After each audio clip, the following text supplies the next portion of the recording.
but Hunter x Hunter had a much larger I love story. that show. Holy shit! All right, put your pants back on. I'm sorry, I just love. All right. Good lord, man! I just made Sam wet. Man, I never finished that show either. That wasn't Sam. That was Caitlyn. No, that was I'm me. about to say, I've been listening to Sam Was that said Caitlyn? shit. Yeah, that the was. past half hour, so. Yeah, that was. Yeah, actually, Caitlyn. That was Yeah. me. Holy shit, Caitlyn! You just grew testicles. Like your voice went.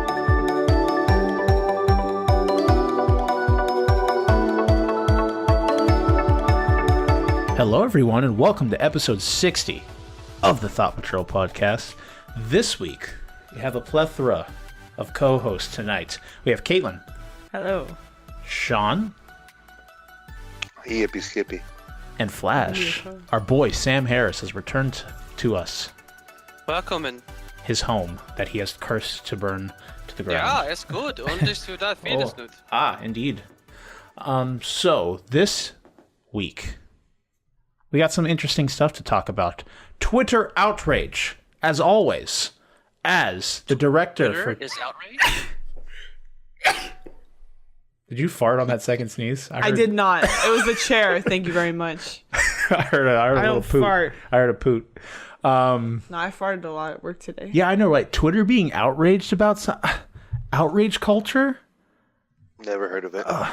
What kind of world? That'd be Nah. like- Yeah. So, that's what we're going to be talking about a little bit. Are you allowed to post shit on the internet anymore? No. Have you ever been allowed to post shit on the internet? No. We will answer that question tonight. No. Yeah. You're not allowed to make mistakes in your past either. You're not allowed to like say something awful and grow after it. That's completely against the law. Exactly. Yep. What I'm asking, why wasn't Donald Duck given the same treatment? The man dressed like a Nazi, and he still works for Disney. God damn it! So we're gonna go ahead and move. Oh yeah. Yeah, he did. It's like everyone seems to I forget that remember. shit. Disney's perfect, aren't It they? was like the Bugs Bunny cartoons where they killed the Japanese by giving them grenades for cigars. Or, Yeah, dude. Dynamite sticks. Quite a world we live in. So we'll be getting into that a little bit today, talking about social media again. Interesting, fun. So I'm glad you all can join me tonight for this wonderful discussion about while the world is slowly burning to a crisp. Me. All you guys tuning in, we appreciate you guys for hanging out with us every week. It means the world to us. We're going to go ahead and get into everyone's weeks before we continue into the meat and potatoes of this podcast. First, we'll start with Caitlyn. How have you been, my friend?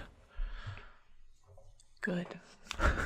That's it? Just great. Anything to share? Anything that you've done that you found was interesting or worthy of sharing? I got an 89 on my math test. Oh, Thank you very much. applause. That's It was- hot. It was calculus too. So I'm very proud of myself. I'm happy that you're doing good in school. That's just one class, you know. Anyways, this semester's almost over. Hell yeah, I can't dude. freaking wait. Same. It's been a really long semester, honestly. Like they say summer's short. It is, technically. It's not. You know why? Because you're watching everybody else do fun shit and you're sitting in class. Like I'm just like in class checking my Instagram. Everyone's doing all this fun stuff and I'm sitting here like learning about logarithms. Who cares? Quite the semester. Who cares? You really don't have a reason to care, because the only thing you'll be using it for is future math classes, and then after that, you won't need it. And this is the last math tech class I have to take, so That's good, though. I have to take a shitload more math classes. good for you. Anyways, you signed up for it when you're like, guess let I me did. be an engineer. Like, come on, Kyle. It comes with the territory, yeah. Boom. Nice. We're Jinx. on a whole nother level of sync tonight. As always. engineeratory. As always. Yes. So yeah, I had a good week. I've been working my little two-shop. A little toe I got a 50-cent raise. Woohoo. Ooh. Y'all mind if I dab That's you right actually fairly huge for That's actually pretty a big. raise. now? Yeah. For Chick-fil-A. Yeah. Thank you. Yeah. So what are you at Yeah, now, well, if you don't mind sharing? Major I'm at corporate companies don't even give 950. you I'm not raises supposed to like that. share this, but I doubt my Actually, bosses it's know against this the law exists. to force you to keep it quiet.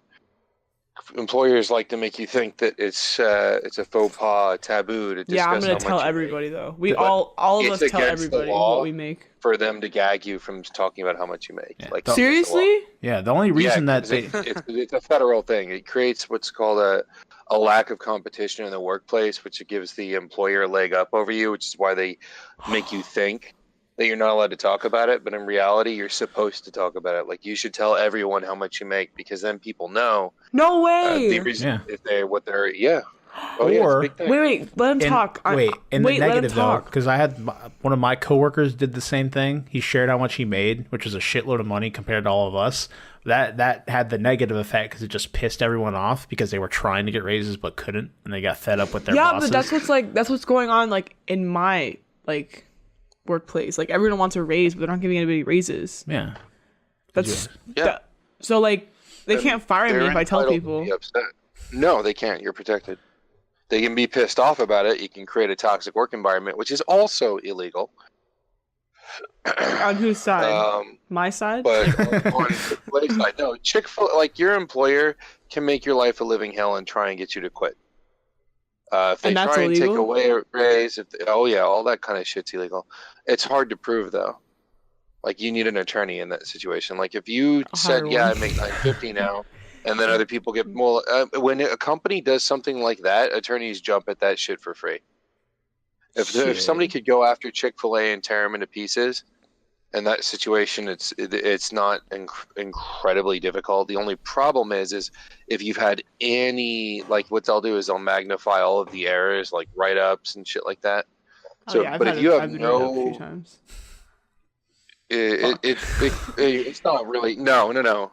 You are allowed to talk about it, and if your environment changes drastically because you talk about it, you start collecting evidence. It's as simple as that. Dude, I never knew that. I learned something. The problem with right to work states is they milk that shit for all it's worth, and they make people terrified of losing their job if they say anything. But the fact of the matter is your right to discuss how much you make is protected. There's a term for it and everything.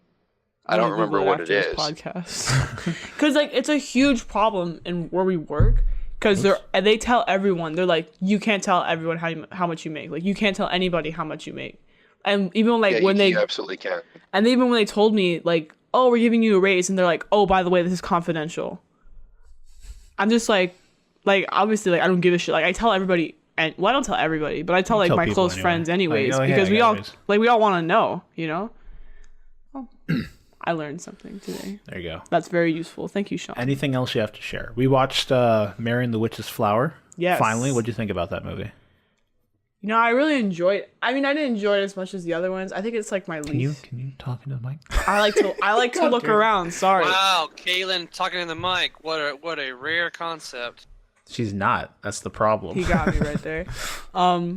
But I think it's my least favorite movie. Of the Ghibli movies? Because on it, like... Well, it's technically not a Ghibli movie. Well, you know, those kinds of movies. Yeah. But I loved the art. The art, just like, my eyes were just, pretty. Like, pleased the entire time. I feel like it was a little bit rushed at points, too. That, too, yeah. The ending was acquired. Although it is shorter. I mean, it was only like an hour long. Or, no, it was... an hour and 40 minutes, yeah. It's based off a novel that I think is relatively short. Oh, okay. Yeah, I remember it. It was called... The Little Broomstick. The Little Broomstick. I was trying to think. I knew it was like something stupid. I thought the music in it, like the main title song that they play, on like it's like on the piano. I don't know whatever instrument they use to replicate it. I think it is the piano. But that title song, the one that they play at the start with the everything going to shit, I'd have to play it. Like that beginning scene is really good. Was so amazing. Like the characters that I don't know what they're called, but you know like how they turn to the dolphins. They turn the water dolphin. That's in the trailer. Oh my goodness, that was just. Oh, thank you, Shawn. That was just so cool. I wish they there's a lot of times in these movies where they have these really interesting concepts that are like quick. They go by quickly, like that kind of thing. I wish they could have done more with that because it was so cool to like look at. It was so unique. A lot of the focus of the film was on Mary, the little girl, and a lot of the time she spent outside of the magic school, world, magic school. So it's sorry.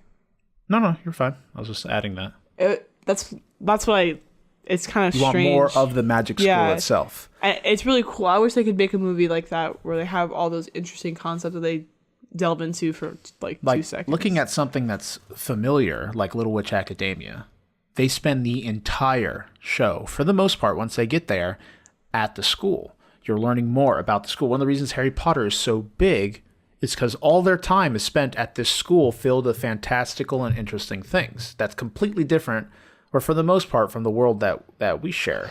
And a lot of people want to see that fantastical side, and they show glimpses, really cool things. Like when they're going up in the elevator, they do like a quick run through the entire school and don't really sit down to focus on anything. Harry Potter? No. In Mary's Flower. I was like, no, in Mary's Flower, they just show her through the entire school. She never really takes any classes, and the school's kind of, it's put in the front, but never really expanded upon. They just have it sitting there to service the plot. It's like an element, right? And I don't like that. Like one thing that made I don't like that part of it.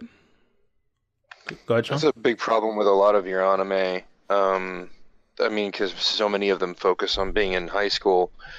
And they'll do something like they're a battle school and they're training to defend the earth, or they're mages, or they're whatever, but yet you see them in class never, or they might have like a tenth of a scene where it's focused on them and the faces are grayed out in the background. They always do this exclusionist bubble thing to keep your attention focused. I've complained about it before. It's just a storytelling tool that I think is overused to the point of extremism to where it becomes negative. You see them use it constructively and appropriately in shows like Monogatari, or in that one I was talking about, the Amnesia, Dusk Maiden of Amnesia. And even that one I think might have benefited from seeing them interacting in the normal world. It gives a certain level of grounding or realism. It makes it a little bit more relatable. I think it's relatable. When you were touching on Harry Potter, the part that makes us interested in it is the fantastical, but the part that allows us to imagine it being something that we could do, or that makes it approachable, or makes it, more realistic to us, is because it's not vastly different. They're growing up. They're going through the normal grow-up stuff. They go to class. They learn class stuff. All of that is familiar. Just familiar enough that it's approachable, and then they just dress all the stuff around it with the fantastical. But when you have a show that like one of the worst offenders, if I remember correctly, it was super average, but it was like a witch hunting thing or some bullshit. I don't fucking remember what it was. Kyle's seen it and he thought it was average too. I think in the end they had this showdown on a tower in another town or city or something like that, but it's not worth remembering. The point is they're in a school where they train to hunt, I believe, witches or something. And you never see them attend class. You only see them in a common room that their squad associates in. So they meet there, they go off. They barely even talk about school, but you see them walking to and fro in hallways. Sometimes you see other students, but if you're in a massive school, there should be a lot of students. There should be a lot going on, and I think it's a horrible storytelling tool when you don't show them in class and don't show them doing day-to-day things, because it kind of pushes you outside of the immersion when the world what world is empty of people? What school is empty of classes? It just doesn't feel right. Yeah. You're supposed to feel that way when you watch Monogatari, but you're not supposed to feel that way when you watch most of these shows. And I don't know if they do it to cut budget out, or if it's like that approach they use with, like, when you're supposed to be immersed into a main character, so they take the voice away and they don't speak, which has always been irritating to me. I don't find that immersive at all, but yet they insist that it is, and they insist on continuing to use it with main characters and all kinds of games. I think it's the same kind of thing. I think it's some sort of misguided storytelling tool. Asshole. Yeah. Man, he did not watch Vampire Diaries. I think he's seen a little bit of Vampire Diaries. Yeah, I saw all of Vampire Diaries. I keep forgetting you watched the whole damn show. I find it irritating when I don't see them. You don't have to focus on the classroom. Give me like 15, 20 seconds, out of 3 episodes. Just show them, okay, they're doing a little bit of homework. We move on. The day passes. Little shit like that, letting us know that there is other parts of their life, other things that happen outside of the main conflict. Shawn. If you just show the story, I don't know. I need you to do me a big favor and convince this fucker sitting at the other side of the table from me to watch Haikyuu, because she will not watch it with me. I won't. And it's pissing me off because I know for a fucking fact she's going to adore the show and she will not watch it with me. Yeah, she'll fall in love with Hinata. I know she will. She's going to fall in love with all the characters because I fucking did. And we're like the same person but a different gender. And she will not sit down and watch the fucking show with me. And it pisses me off, dude. He had to twist my arm, Caitlyn, to watch it because I refused to watch He's about to sports twist my animes. arm. No, he's about to break my arm. Forget twisting it. And then Shawn I adores watched, it. number one, I love volleyball. And even then, I was like, no. But when I got to know the characters, You loved Kuroko no Basket. ignore Yeah, the but sport. that's different. Like watching that stupid. No, this is what's the better. other show you watched? The stupid one with The badminton the one? talk. I said hockey. Yeah, the badminton one. That one's good as fuck, though. That show's so stupid. I watched the first episode and it was so hard to watch. I was just like, this is so stupid. This isn't like that. This show. No, I agree. But have you Play seen? sports? Have you But- seen yeah, that we've show? seen every episode, me and Shawn. Yes, I've seen it. So you'd say This that it's isn't like better. that. Haikyuu's 100 times better. Yeah, 100 Holy times. shit. But you 'Cause see what I'm it is talking a- about. That it's not a good Yeah, show. the thing that you It's much better gravitate now than it toward in was. shows, Caitlyn, where you love the characters and you love their interaction and how they grow. Haikyuu is entirely around the characters, their friendships, their relationships, and that's communicated while they're playing volleyball. Why'd you like Dude, Kuroko no Shawn knows Basket me so better much? than I know myself. Why'd you love Kuroko no Basket so much? Because of Kagami. Okay. That's his name, right? Kagami, yes. Okay, so See, you I like, still remember his Now, stupid imagine- name, Kyle. imagine, It's like- been years since I've seen imagine it. like 8 characters that are as cool but are more developed. And that's the team you have in Kuroko Kagami no was Basket. pretty developed. To tell They're you the truth, super believable. they've done more and they did more in the first like 3 episodes of Haikyuu than they did in like the first season of Kuroko no Yeah, but Basket. I feel when like it they came to focus more developing on like characters. the actual. They do. I don't even know how sports. I mean, how volleyball like. It doesn't works. matter. I've never seen volleyball. You get the ball to before. hit the floor on the other side of the court, and they teach you a lot too. One thing is this show does a good job of teaching you things about. I don't need that information Like, in my brain. I couldn't- I really don't. Something. Like I couldn't give a flying. What did he say? fuck. What did you say? What? He said you don't want to learn something. Not about volleyball. I I'm couldn't- never gonna watch volleyball Hey, again. you'd be surprised. You really look. I understand that a lot of people are turned off by sports, but really, I've learned a lot by watching things that I had no interest in. No, trust and me. I I feel love like sports. I feel like a better, well-rounded person because of it. Like it really broadens your horizon, makes you think more critically on things you may already know. So I would give it a chance. No. But again, you don't want to force it on people. So Well, like I watch football like all the time. The thing and ab- I watch golf for some reason. The thing about Haikyuu is it's a sports anime. Yeah, clap, bitch, clap. It's a sports anime, but the sport is a method to the show, basically. So the main selling point of Haikyuu is how well developed and well done the characters are. Like it should not be at a point where you have 2 teams going against each other and you're having a difficulty rooting for one side. Because both sides are like Shawn, that one episode where they did the montage of all the characters and they said like if this were an anime we'd just be the extras or something along those lines. It was a montage showing that when everyone's coming together to play these sports and do these tournaments, everyone is trying to win. Everyone's trying to do the best that they can to succeed. And seeing this montage of all these people going through loss and these difficult times and stuff that they adore, that episode blew me away. It was so well done, and this entire show is so fucking good. If you have not seen Haikyuu, I don't give a shit about volleyball, and now I think it's pretty fucking cool. I like what they explain, the things they show, the amount of cooperation necessary and thinking. Like Shawn was saying it, that when he played volleyball, because he played volleyball, that's one of the reasons he likes it, and he said that there's a lot of methodical thinking going on through a lot of these characters' heads in like a high tier professional volleyball game. And Shawn never got to the point, or at least he said the way he explained to me, where he experienced that high level of play where you're constantly thinking. Nothing against Shawn, it's just he never got to that point. Sean's like, No, well, ball. I played competitive beach volleyball, and we played on the sand. And they What the hell they is that? take what my actual explanation was is they take a reaction where you don't realize that you're thinking, you're reacting, and it's amazing to see them break down because things happen in volleyball in seconds. It's like a super fast moving sport. And so everyone sucks at volleyball when they start. They're garbage. And it takes practice. It's like martial arts. You learn instinctive reactions, and the biggest thoughts you have are these tiny little bursts, and you're always moving.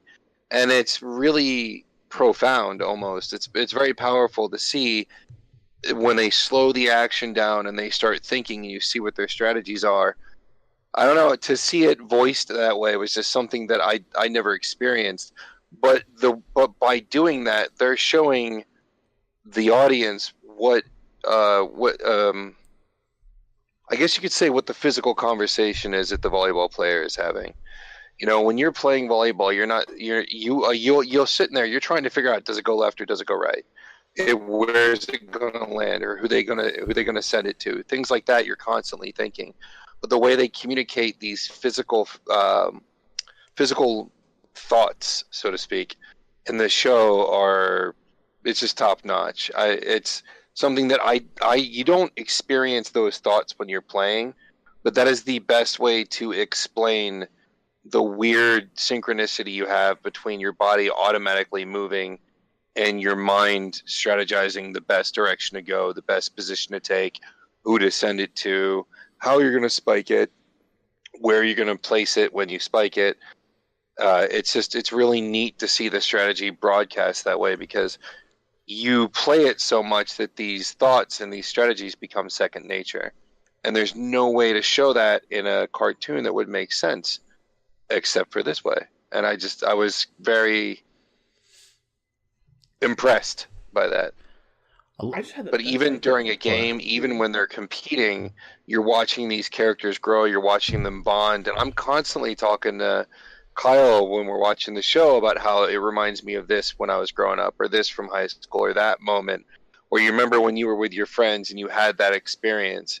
It's like, it's pretty stunning. The whole thing's pretty stunning. Like, it's special in a way that I've never seen another show capture. And it's got I'll put it this way, if you watched it, you would like it.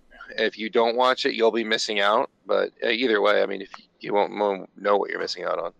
Exactly. Yeah. I don't know.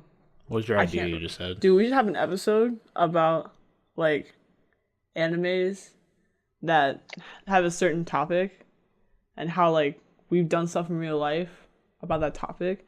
Like, there's a band anime, and, dude, I was in band for 8 years. And every time I watch that show, I get triggered. Because I'm like six band animes. Yeah, it was one I was like 6 of them. It was the one I was watching, right?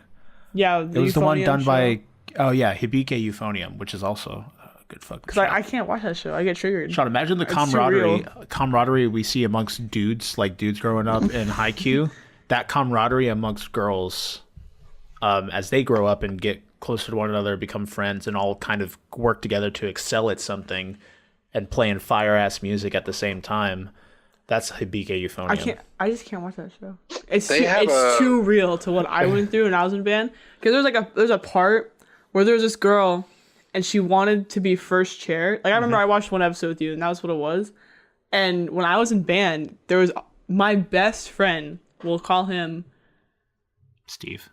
Call him Steve. Yeah. My best friend Steve, he was always better than me, but he was naturally better than me. Like, he was just a great musician from the get-go. And no matter how much I would practice for so long, and I would still, I wouldn't be better than him just because he was naturally better at it. Yeah. And this girl was going through the same thing because she wanted to be first chair, which is, if you don't know, that's like top of the shit for your group. Well, and especially, right? I played clarinet. You get the solos. You right. I played clarinet. You're the first one the audience sees. Like, clarinet is one of the most important instruments in the band. Like, I wouldn't say it's the most, but it's one of them, right? It's something you hear. And a first clarinet, that's top dog right there, dude. Yeah. And I fought for that position for so long, and I'd always lose because he was just naturally better at it. And I watched an episode like that, and I was, sitting there relating to this bitch. And I was just like, fuck. I was like, I know what you're going through. And she'd sit there and she'd cry. And I would be like, I remember those nights when I cried. And now you see this huge connection Caitlyn made with the show. She didn't watch it with me. Because I can't. No, I can't watch it. You're like such a bitch, you know that? Fuck you. No, I just can't watch it because I look at it and I'm like, this is just too real. Like, it gives me memories of when I was in band. And those are like some of the best years like I've been through is when I was in band. But I don't know. It's hard to be reminded of the good times in your life. You know what I mean? Because you're not there anymore. A lot of people like that shit. Because you're not there anymore. Yeah. Thank you. Right. I got the symphony backing me up, and Kyle's like, I don't know. No, but like those are like some of the best times in your life, but you're not there anymore. Okay, and it's hard to be reminded. I agree with you 100%. Thank you. I like have the same problem. It's hard to like reminisce about it because it's just like that's not your life anymore. But you were so happy in that period of time. And that's how I feel when I watch that show. It's just like I can see myself when I was in high school and I was having the time of my freaking life, like with my friends when I was in band. And I'm just like, oh, now I just work and I go to school. That's it.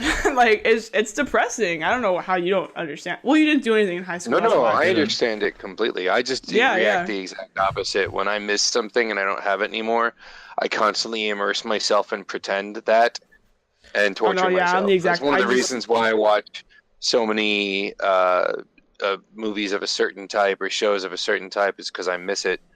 I think it helps me remember the good times because I don't want to forget.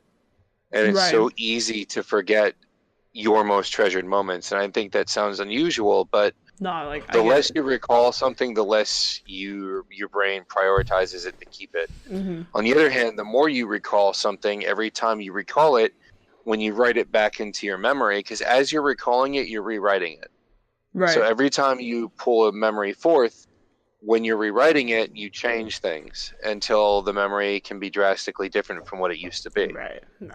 And I'm afraid of that too. Like it makes me depressed to think about it. I think because I guess a lot of it, the less you recall those things. A lot of it is obviously no person's the same. You go through different experiences in your life, and I think the experiences that I've been in my life, and the things that I've gone through, I've learned a sense of calm when it comes to things like that, to a point where even if where I'm at now is not where I used to be, or something I did that either screwed me over or something that happened to me that fucked up something I was trying to do, fell flat on my face, anything like that, because of things that I've gone through in my past, I've come to a point to accept those as a thing and not look back on them regrettably as a point. Because what you're technically... I'm not saying I regretted it. I never said that. You're regretting... If you're looking back on those moments in a sense of despair because you're not there anymore, you're in a way, it's not big, but you're regretting what's gotten you up to your point that you are at now. Even if it is a transitionary moment in your life... You're regretting what? You're regretting the changes not from the good times, but the times that have led to where you are now. No, I don't regret anything. It's just like you have a hobby when you're in high school, but you're not it's still a hobby. But if that was the case, you wouldn't look back on those times and feel bad. No, I don't feel bad. Then why are you running from re-experiencing those? Because it's just like, again, like when I look back at those times and I think about it, and I think about like sitting down, like walking into my band room, getting out my clarinet, and sitting with like my best friend every single day. And I think about that, like I don't have it anymore. Yeah, so you're regretting the changes that led to transition. I'm not regretting it. Like it's just adulthood. Like that's just how it goes. Like everyone moves on from high school. Where I'm at right now. Well, I've completely failed in some things I've tried to do in my life, right? But I could look back at those moments and not feel bad that they happened the way that they did, or that they're no longer a part of my life, because I don't regret. No, I'm not saying I feel bad. You are. You're saying right now. You said that you're in your life now, and it's worse than what it was before. So it makes you feel bad. Well, it's not better or worse. It's just a different time. You literally said it yourself that it was worse. Yeah, you said, now I hear him today, and your whole connotation was that where you're at now. Connotation. There we go. Your whole connotation is where you are now. Is that it's worse than where you were. Those were the good times, the good periods. Okay, yeah. You get what I'm saying? Right? What I've I get it. Yeah, and that's what I'm seeing when you're saying that, and I'm just saying the way that I've the experiences I've gone through in my life, I've learned that when I look back on those times, the times that I was having a blast, I was trying to achieve a dream, do something, and things happened. I failed. I fell on my face, and here I am today, not where I ever intended to be. But I look back on those times, and they don't bring me bad emotions. They don't give me any form of regret, despair, sadness, because I believe that what had led to this point either all happened for a reason or there's something better and planned for me in store in the future. When the way you speak of it that way, just the feeling that I get from it is that if you look back at that, see them as the good times and see that now you're where you are now makes you feel down in any way, shape, or form. It's almost a form of regret in that transitionary period. Well, yeah, because I've always wanted to be a musician. Okay, but I'm never going to be. That's what I'm saying. Okay. That's all I'm saying. And there's nothing wrong with that. That's a part of human nature. Everyone goes through that at one point or another. I'm just saying I think the reason that started from anime and here we are, and it's that damn euphonium show. The reason I'm saying that I've acquired a sense of calm when it comes to those types of things that I don't think. Now, I haven't lived my entire life, but I don't think I could regret the things that happened to me or the things that I did in any way, shape, or form that led me to where I am today. Even if my life goes even worse down the drain compared in 5 to 10 years, depending on what happens. That's all I was trying to say. All right. I mean, so you're going to watch Haikyuu with me? I'll give it a try. Thank you. I never played volleyball, so I'll give it a try. I can't watch that euphonium show. It's the characters. A lot of it is the characters. You're going to adore like these Darling in the characters. Franxx. Oh, Darling in the Franxx is good as fuck. Now, I didn't think I could watch a show better than like, what's it called? Erased? No. Because Erased, what's the show we're watching Erased like right was now? better than Darling in the Franxx. Superheroes. My Hero. Yeah. I think that show's better than My Hero. What? Yeah. I enjoy it. Well, I don't think it's better. I just enjoy it a lot more. Okay. Because My Hero, this week's episode, like, I don't, like, in My Hero, My Hero. In My Hero, like, there's a lot of characters, and plenty of them I don't give two shits about. That's just how it is. Like, I can name at least half the kids in, like, is it 2A or 1A? 1A? Like, that, their class? It's 1A, right? Their first years.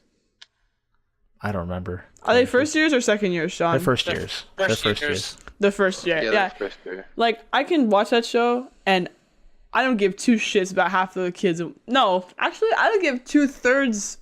I don't give a shit about 2/3. I'm trying to figure out Like, how to... Math. My 89, it's showing that I cheated.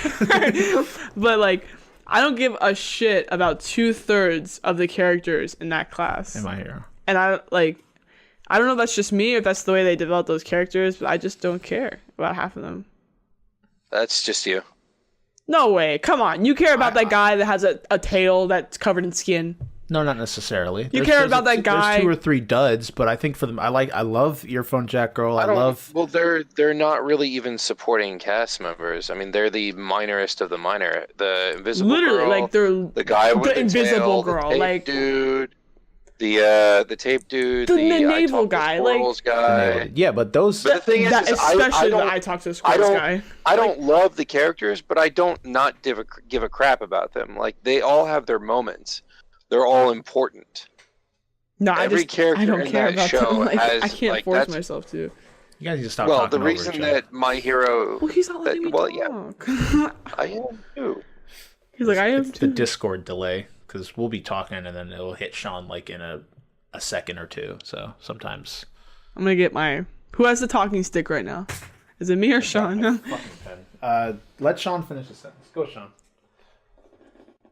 You're saying My Hero. The reason that My Hero is considered a strong show is because all of the characters are well thought out. Their powers, their impetus, the reasons that they do things. It's all very carefully crafted into the story, and it fits in for very specific reasons. So even the characters that I'm less interested in, I'm still fond of. It's the only show that I can think of that's like that. I mean, Hunter x Hunter kind of did that. But Hunter x Hunter had a much larger I love story. that show. Holy shit! All right, put your pants back on. I'm sorry, I just love. All right. Good lord, man! I just made Sam wet. Man, I never finished that show either. That wasn't Sam. That was Caitlyn. No, that was I'm me. about to say I've been listening to Sam Was that said Caitlyn? shit. Yeah, that the was. last half hour. So Yeah, that was. Yeah, actually, Caitlyn. That was Yeah. me. Holy shit, Caitlyn! You just grew testicles. Like your voice went to a level of bass I did not expect. I'm sorry, Sam.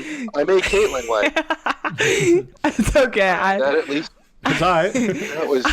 that was intense. No, I have a deep voice, my guys. It just gets even deeper when I get when it gets intensified. All right. Yeah, that was potent. But I like all the Can I have a characters. talking stick now? What do you got to say, Caitlyn, Yes, before we move on to talking stick is Sam? yours. Sam hasn't said shit the entire time. I want to see what House Week's been. What do you want, Cam? Okay, what do I want? I don't know, like I still haven't finished Hunter x Hunter either.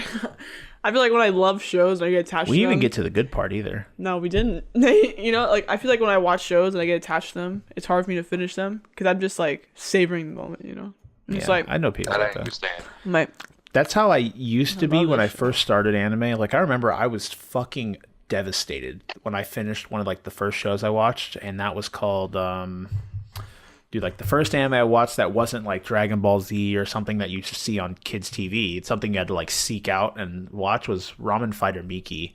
It was a God. stupid show. It was on Crackle. I watched it on my fucking PSP Crackle. of all things, right?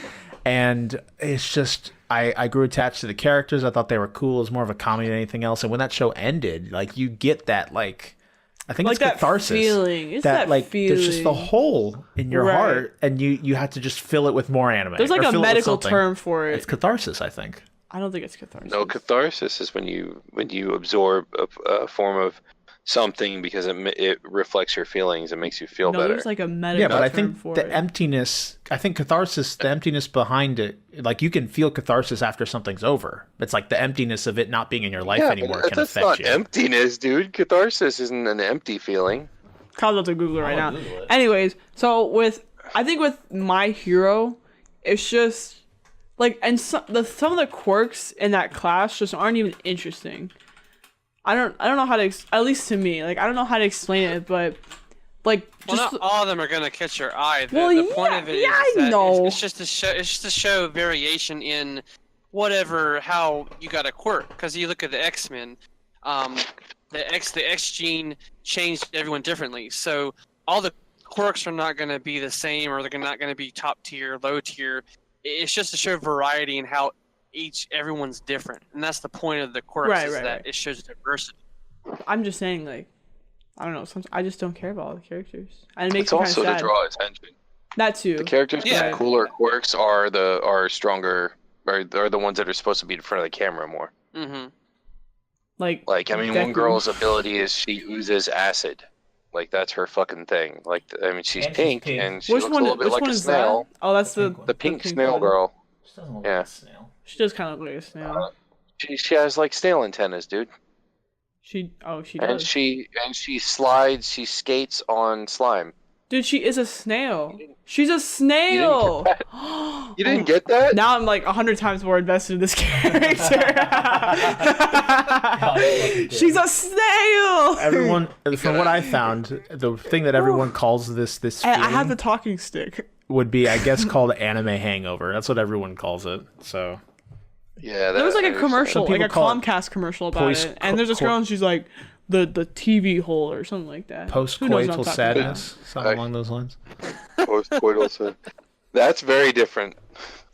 Can I have the talking stick back? All right, now I'm giving it to Sam. You're done. We gotta move. It's already been like fucking 40 minutes, and we still have a lot to talk about. So, Sam, how's your week been, Fine, dude? fuck you. Can I speak now? Yeah, You dude. can have the talking stick, dude. It's all yours. Thank you, Caitlyn. I appreciate that. I now have the proverbial talking stick. You tried, dude.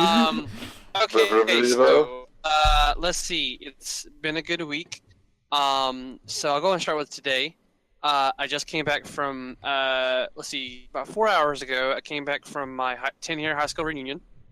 Oh. That was Dude, pretty I just fun. graduated. I did not dread it, because unlike a lot of people, I actually enjoyed high school. I had a lot of friends, and we haven't really stayed in touch as much, but it was good to see everyone. Some of them are married. Some of them brought their children.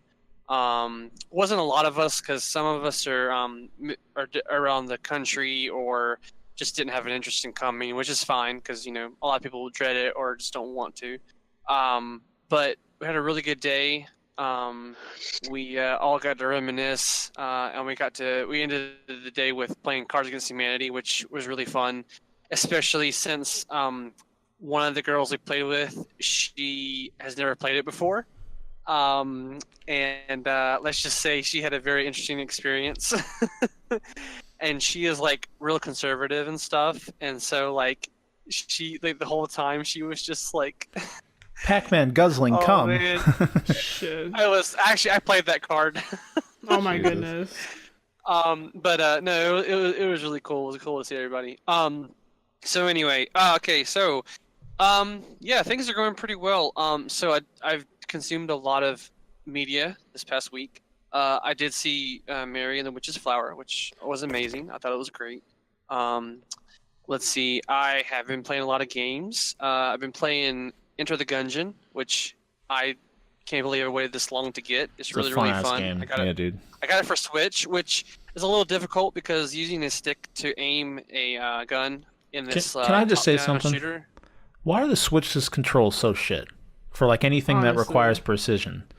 Like, I don't know. god damn, dude. Like, They dropped the ball I don't know, somewhere. like an indie game that's like something like a dungeon crawler or roguelike works fine. It's fine because it's a controller, twin sticks work. Yeah. Anything that requires some bit of accuracy, you are rather do better fucking yourself with a pole. Like there's nothing you Yeah. can do to be accurate. I don't know how the fuck people play Splatoon because I tried it and I can't do it, dude. Like I think Pro controller. there is some aim assist with certain games, and I mean that's with most console games. But no, like I said, it's really fun. It's the first roguelike I've really gotten into. I've played some roguelikes before, but this is the first one I've really actually wanted to go back and play because it's that whole point of like you die and come back. I mean, it's sort of like Dark Souls in a sense, where you want to get back to where you were, or you keep going, and I really enjoy it. Let's see. I've also I got No Man's Sky, because the reason why is that I'm glad I didn't get it in the beginning because of all the controversy, but I decided to get it because of the multiplayer aspect because I really want to get into that, and I don't. I really want to try it. I want to give it a go. I want to actually play it for it because I'm a big sci-fi fan. I never got into the exploration games, but this one really, for some reason, this new update drew me in. I don't know why, but I decided to go for it. And I've only played a little bit of it. I've barely played any, but I'm gonna get into it tonight, probably later, and I'm gonna play with my cousin. Let's see. I've been playing Yakuza 0. That's a really fun game. I really I'm enjoy beginning that. to that again. I'll tell you what. Like I actually tell played you like doing the what. mini games and social stuff. It reminded me of Persona a little bit. With the whole, you have your main story, but you can do all the side stuff. Of course, you have more free time in this game than Persona. oh yeah. You go sit down and you go and sit down and take a sip of coffee with someone, and before you know it, it's like 7 p.m. at night. And then let's see. I've been playing some of my backlog of my free PlayStation Plus games. I started playing Rayman Legends, which really fun platformer. Beautiful graphics. I like it. Really quirky. Because I played the original Rayman and Rayman 2 and stuff. And I really enjoyed that. I'm liking that a lot. I'm not going for a completionist thing, obviously, because that's just. Of course, it does bother me when I miss all the tweenies or whatever they're called, the tweenies or whatever, all the lums and stuff. That does bother me. But Do they have lums in the new one? I don't remember. yeah, them. lums. Yeah, they have lums in the new one. Let's see. And then I saw Ant-Man and Wasp recently. I really enjoyed that movie. I thought it was good. Wasn't as good as the first Ant-Man, but it definitely was a fun romp. It was definitely I really like Paul Rudd. I know a lot of people give him crap, but I like him. I think he's a great comedic actor and really good serious actor too. I've seen some other movies of him that really showed his range, and I think he's a great actor. I've been catching up with all my anime shows. My Hero, Hanebado. I started a new sports anime. Well, it's actually a continuation of a previous one called Major Second. Oh, It is Major's the so sequel good, dude. to Major. It's about Daigo, which is the son of Yeah, it's his kid. Shigeno. Yeah. Yeah, and it's really cool because, and this isn't really a spoiler, but basically he loves baseball, but he doesn't have the natural talent of his father, and he kind of has a moment where he leaves baseball, but then he meets someone who brings him back, and he gets into it, and he has to catch up because he started off like really into it and doing it, but then he gave up because of how talentless he was. But now he's trying to catch up, and it's really difficult. But yet he has a great head knowledge of baseball, and he's able to help this new person who he's playing with. And yeah, I'm really enjoying it. It's very simple. It's not like really deep, but I love the characters are interesting. The relationships and how that's the other thing I like about sports anime is that what Shawn was saying is how they go into the moments of reactions and how like, okay, what do I need to throw to this guy? Do I need to throw an inside fastball? Do I need to throw outside? Do I need to walk him? What I love about the sports anime aspect is that it goes into the thoughts. It goes into the soliloquies, the monologues of what's going inside a player's mind and what they got to do in order to perform. And as a sports fan, I really enjoy that. I really love that aspect because you never get to see that in sports because it's like it's happening. You don't know what's going on in their mind.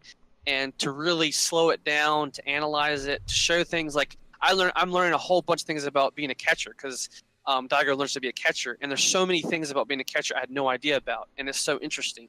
But it's not for everybody. But again, I love how anime takes things that are simple on the surface, but then dives in and shows you the intricacies and all the complexities to something that seems really easy or seems easy on page, but really is actually really hard, and there's a lot to go into it. So I'm really enjoying that. And then life's going pretty good. I'm still training for Air Force. As of let's see, from January to now, I've lost 40 pounds. Hey. And I am on my way to getting to the goal. I'm hoping in the next 6 to 8 months, I'll be where I need to be, and I'm going to enlist. And my top request is Okinawa. We'll see if that happens. I don't know if it will or not. Man, but I would love to get stationed there. That would be a dream. But anywhere in the country, to be honest, anywhere around the world, I would love to do that. So. But yeah, things are going pretty well. I've had a pretty good week so far. Sounds good. My week's also been good. Been really enjoying doing the streams 3 times a week. Been having a bunch of fun with that. I also intend to get into Yakuza. We might do that for the next game we play, because I'm looking for something to play next, and it might be Yakuza. I don't know yet. But yeah, it's been fun. I like the interaction that Twitch affords the creator and the people that consume their content and stuff like that. I think that's really awesome.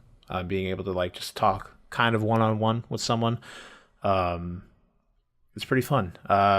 Besides that, video game wise, I got back. All this talk about No Man's Sky gave me an itch to play something, so I got back into Elite Dangerous. Been fucking adoring that game.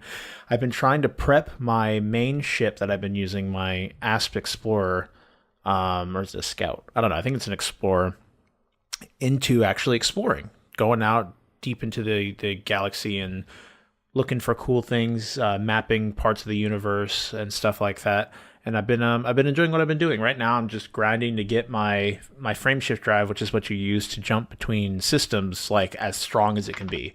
And I think at max, I could probably get it with my ship unladen. I could probably get it to like high 50s, low 60s light years of jump, which will be fantastic because that will really speed up. Because right now it's only like late 20s, so it would pretty much cut the time it would take me to move across the galaxy in half. So I've been enjoying that, though. I've been having fun just being in the game again, grinding up credits. I did take a small kind of detour trip to one of the close by dark zones, which is basically literally like just no stars whatsoever, like pitch black space, and just kind of looking around in there, checking out some of the planets and driving around with the rover on some of the planets and just kind of hanging out in those areas. But I fucking adore space exploration, and I really like Elite Dangerous for what it allows you to do and the things that you can do. And it's just something that I've always enjoyed ever since I was a kid. Like the idea of space and the final frontier and all that other shit, and going out and visiting other planets and seeing what kind of things you could find in space. It's been super fucking cool. So I adore that game. I really want to get a VR headset and like a joystick so I could play that entire game and be as immersed as possible, because I think that game would be super awesome to play with like a VR set and a joystick. That'd be so cool. So I've been enjoying the fuck out of it, though. It's a really fun game. I like it a lot. Besides that, my WoW subscription ran out, and I won't re-up it until Monday, maybe. I might wait till the expansion actually comes out before I get back into that. I don't know. We'll see. But I like WoW. It's okay. I like Final Fantasy a bit more still. I enjoy both MMOs a lot, but I still think, just because I've been such a huge fan of Final Fantasy throughout my life, so like I can see why people like the nostalgic feeling they get for World of Warcraft if they grew up with the Warcraft games and things like that, and those other properties from Blizzard. I could see why a culmination of all of that together would be really cool. Same thing applies to my feelings for Final Fantasy XIV, seeing all these games and their stories and things like that, and seeing cameos all over the place for older games, older parts of the franchise and stuff like that come together into one big culmination that you could play with your friends. It's a pretty fucking cool thing.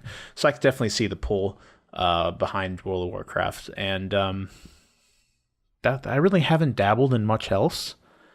I tried to play Warframe, but I have this issue with trying to play Warframe where I'll get down, and it happens the same way every time. I'll sit down, I'm going to do a mission, I'll get into the loading screen for the mission where I could kind of wiggle my ship around, and then I Alt F4 and I close the game. And it happens every time, and I don't know why I can't play a mission in Warframe. It's just, I think about it, and I think a big thing it has to do with the fact that I'm so much farther ahead on PS4, and I have to grind my ass up, and I just don't feel like grinding stuff I've already done. Kinda. So I don't know. I have a mixed relationship with Warframe, especially with the fact that everything you do is so samey. A lot of the time, trying to get yourself to late game, it just becomes very monotonous very quickly. And that's that. I'm thinking, what else? Animes we already talked about. I caught up with Attack on Titan today. Finished the second season. Really enjoyed it. I liked the ending. I'm excited to see what we get into with the third season. I've heard from the various master race manga readers that are way ahead of everybody else that third season is going to be pretty fucking lit if it follows the same path that they think it's going to follow. And that's got me excited. I'm interested to see what comes next. The opening for the third season was not anything like the other two. Like the other two were like epic orchestral things, and the third one is something like straight out of like, it's like super anime. It like feels anime compared to the other Attack on Titan openings, which are like epic orchestral pieces. So it's been good. Was it Hiroyuki? No, it was another band that did the opening. But Hiroyuki didn't do the openings for the first two. They were other bands. Yeah, he worked with the bands. He helped write the music. Oh, I didn't know that. Yeah, he wrote the music. Well, they played it. It doesn't sound like his style, to be honest, the third opening. So I don't think so. But the rest of the music that has played, at least in the first season, were his style. So I don't think they've axed him or anything. It'd be a stupid thing to do. Okay. Yeah, Sawa knows as much, Attack on Titan as the fucking Titans themselves. You can't take him out of that. Yeah, like watching some of the episodes in the second season and like getting like that music pumping again, dude. I was so fucking like pumped to see what was like seeing what was going on, and then learning more about Eren and his newfound power that he's discovered and shit. Man, I'm so excited to see what happens next. I think this episode is going to be more of the mystery thriller that we got in the second season, though, as we learn more about what's going on behind the walls and the higher ups and stuff like that. But that's I like that. I like that about Attack on Titan. I like that it's not just like full-on action horror killing titans the whole time. There's like deeper things behind the scenes that we're slowly picking away at and learning, and I enjoy that. the animation's still really good. The second season had much better animation than the first one did. The first one reused a lot of scenes and things like that, but a lot of the fights in Attack on Titan season 2 were fucking like magnanimously good. They were so awesome. The one with Aaron in the armor Titan was it's so badass, dude. That was fantastic. Even like the final one where they're trying to retrieve Aaron from the armored Titan, and like just that the way that whole fight transpired and happened, it was really cool. I liked seeing that, and it was probably like one of the highest like casualty on screen kind of fight, because there were just people dying left and right, and you'd see them before die, but it was like people were dropping like fucking flies in this final fight because there was just so much at stake. It was really cool. I liked it a lot. I'm excited now. The third season's here. I watched the entire thing with my father, and he's back in it. He's pumped to see more of it and stuff like that. So I'm excited, dude. But that's about it. Week's been good. Can't say much about. I started my new job.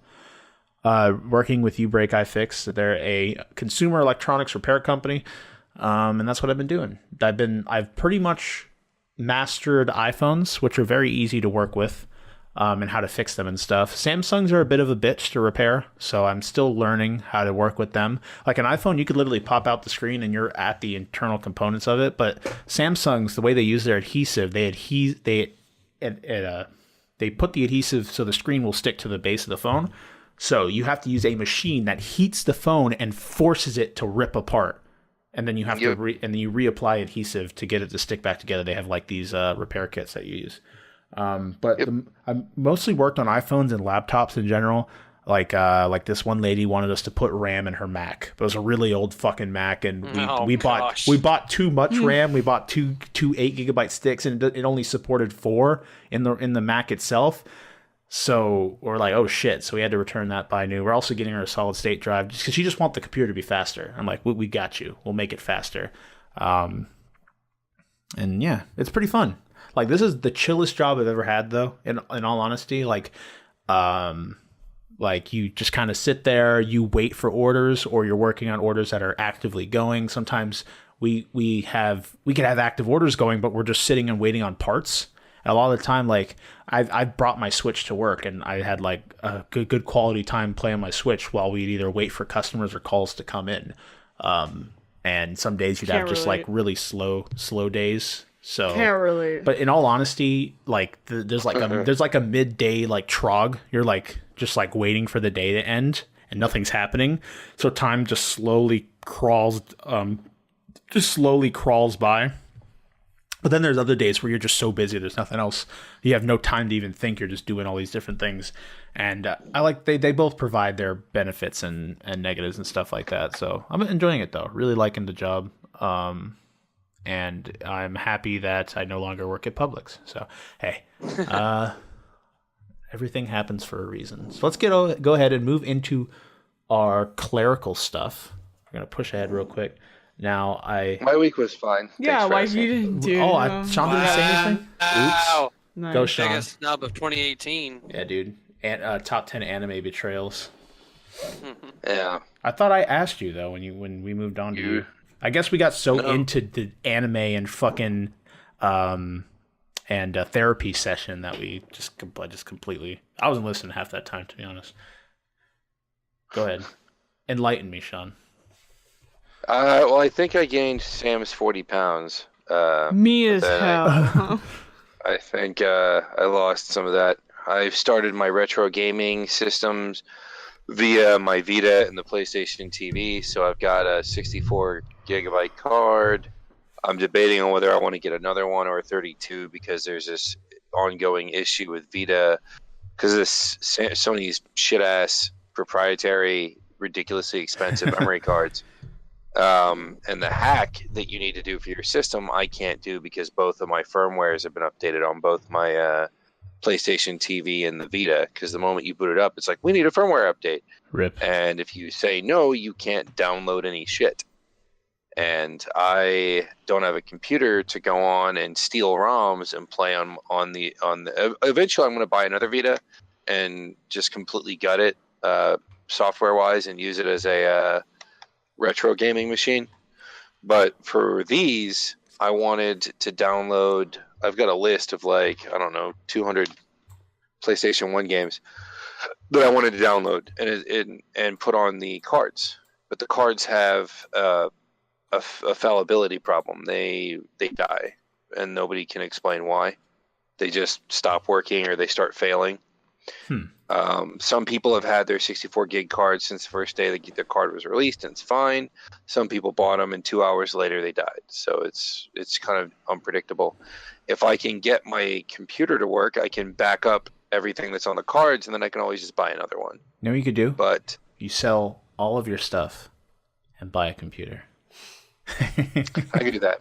But the general idea now that I'm excited about is I've got the card right now on my PlayStation TV, so I can boot it up.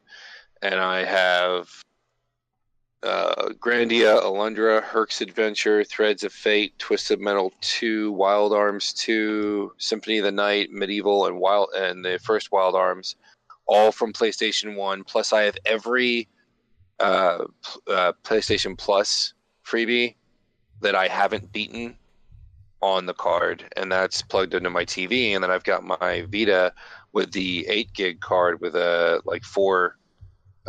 of the PlayStation 1 titles downloaded onto it. But that's a beginning, and every month I'm going to add a few more. Eventually I'm going to buy the other 64 gig card so that I can have a copy of them on both systems. Until I can get the software running on the computer, I won't be able to transfer memory files back and forth, which is kind of lame. But that's been pretty much it. I've been playing a bunch of indie platformers recently. Definitely. I was playing Ninja Senki DX, which is hard as balls. It's got baby cartoon graphics, like nothing, just super basic, and it's just stupendously difficult. Outside of that, my week is whatever. Oh, and I put in an application in a new place. Nice. I'm trying to get the fuck out of the pit of despair that I've worked in for too long. Because frankly, I should have never been there in the first place. I feel you. So I'm looking to go somewhere with Hector, which is a step up, and because it's got a better schedule, I can start working out at night again, which I'm very excited about. Nice. So I can catch up with Bam, get in the sexy position. Bam. I can start banging people other than Kyle. Yeah, I'm getting tired of your flab, my dude. Yeah, it's terrible. Just hear it smacking. It's all your over the back place. Doing it doggy. Gets in my mouth. Oh God! Wow. Jesus. Anyway, we move on. Okay. Well, I'm glad you all could join me tonight. Glad you all have had a good week. No one has had irreparable damage done to their psyche. I appreciate it. We're gonna move forward. That's not true. We're gonna move. Yeah, we watched that Haikyuu episode. Man, I cried like a bitch. We have. I'm gonna move over to our housekeeping segment real quick. So, first things first. Like I was saying earlier, we are doing scheduled Twitch streams. If you are tuning in now and that sounds interesting to you, feel free to head over to twitch.tv/ThoughtPatrol, one word, and you can check out both our schedule and other ways to connect with us on top of just everything there. I recently added a new countdown timer that sits underneath the stream in the panels, so you can see exactly what days we're going live and how much time you have to wait until you can see and hear from our beautiful selves. We had a fucking fantastic stream in Valhalla on Wednesday, a kind of tipsy/drunk stream. We were all voice acting different characters from the game. It was a fucking blast. The VOD should even still be up. If that sounds any sort of interesting to you and you think that'd be funny to watch, it'd be over on Twitch as well, and you can check out that video. It's called, it might just be called Drunk Fortnite, because that was one entire stream and we started with Fortnite. So, but this the second half of that. Phantom fart. The Phantom fart is actually a clip. It has been clipped. So if you want to see that, it's in clips. It's called expressive flatulence, I think is what I called it. I do want to see that. Yeah, it's on. It's over on Twitch as well. It was funny as fuck. Definitely a fun night. Really enjoyed everyone coming out and hanging out. We had Marshall, his friend John. We had Sam. We had Shawn. It was me. I know Carlos came to play some Fortnite with us earlier in the night. It was a blast. It was really fun. So definitely feel free to check those out if that interests you. We're moving forward. We also have a Discord if you want to say hi to the hosts of the Thought Patrol podcast. We all sit in there, hang out sometimes. It's also how we coordinate our streams or drop announcements for things. It's definitely, if you really want to follow what we're doing or hang out with us, that is the ultimate way to do it, is through Discord. It's the best way to see everybody and stuff like that. Also, if we talk about something in this podcast that interests you, you have an opinion on it one way or another, if you think Disney is the modern day Nazi or something along those lines, you feel free to leave a comment either in the YouTube below or on the respective podcasting service that does comments. We'd appreciate it. Also, feel free to subscribe if you want to get us every week at Tuesday at 8 a.m. Drop that subscribe, follow us, keep in touch, and we'd appreciate it. And finally, actually, we have two more things. We have a Twitter, at ThoughtPatrolPD. We also put announcements up there when we go live with our streams. If we're doing some type of community night, like the Drunk Wednesday Night Drunk Wednesday Night Stream, all that will go through Twitter as well. And finally, if you really like us and you want to help us out, feel free to drop us an iTunes review. It will get read on the podcast. Be truthful. What you truly think about us, whether we suck ass, everyone's got a right to their opinion. We want to hear from you so we can help make this show better for everybody. And that's it. We do not have a mailbag segment, right? There's no mailbag question? No. Okay. We don't have a mailbag segment. I felt like it wasn't necessary. Kind of weird to talk about your own question on a show you're going to be on. So yeah. Pretty sure we've done that but don't before, worry. But that's fine. The adventures of Bo, Kay, and Seamus will continue next week. Cool. I'm glad to hear it. I like the ongoing narrative we have going here. I want to get like ripped. What was I? I want to be ripped at what? What was I? Kay, the elvish cleric. Elf cleric. Yeah, dude. Someone at work called me Kate. Kate? Yeah, and I was like, fuck. Is that good or bad? Like, say it again. Oh my god. Dude, I've always wanted a nickname. Oh, It's been like my thing. Has anyone ever called you Cat? No. Interesting. There's a guy at work that I call you Big Boy C. If that sounds good enough to you. Is that good? that works. Okay, cool. But there's a guy at my work that calls me Kate, and I don't like him, and it makes me feel very uncomfortable. Oh. This other guy, I'm like. The other guy? The other guy, I'm like. Hey. I was like, call me whatever you want, They baby. put that penis right in my mouth. Just stick it right here. Call me what you want, baby. If you're gonna call me daddy, that's fine too. I mean, I'm not a boy, but. You call him daddy. Fuck. Let's move on. Hey, you started it. You good started for me. it. All right. So no mailbag, no game segment, right? Yeah, no game segment either. That's okay. We spend a lot of time on our fucking intro. So right off the bat, we got our box office tops, fellas. Everyone, give me a guess. What do you think was number one? Keon, don't look, or I'll beat your ass. What do we think was number one in the movies? Mamma Mia. Is it Mamma Mia? I'm not answering until you fucking all give me an answer. What other movies are out right now? Equalizer 2, Mamma Mia, Incredibles is still out. Mission Impossible is not out yet. That comes out. Jurassic World, The First Purge. That come out this week? Unfriended, I think. I could have sworn it's been out already. Oh my god, guys, we have something interesting going on here too that me and Caitlyn dropped the ball on, I guess. Deadpool 2 is still out. All right, what do we think? Deadpool Soul is still out. Yeah.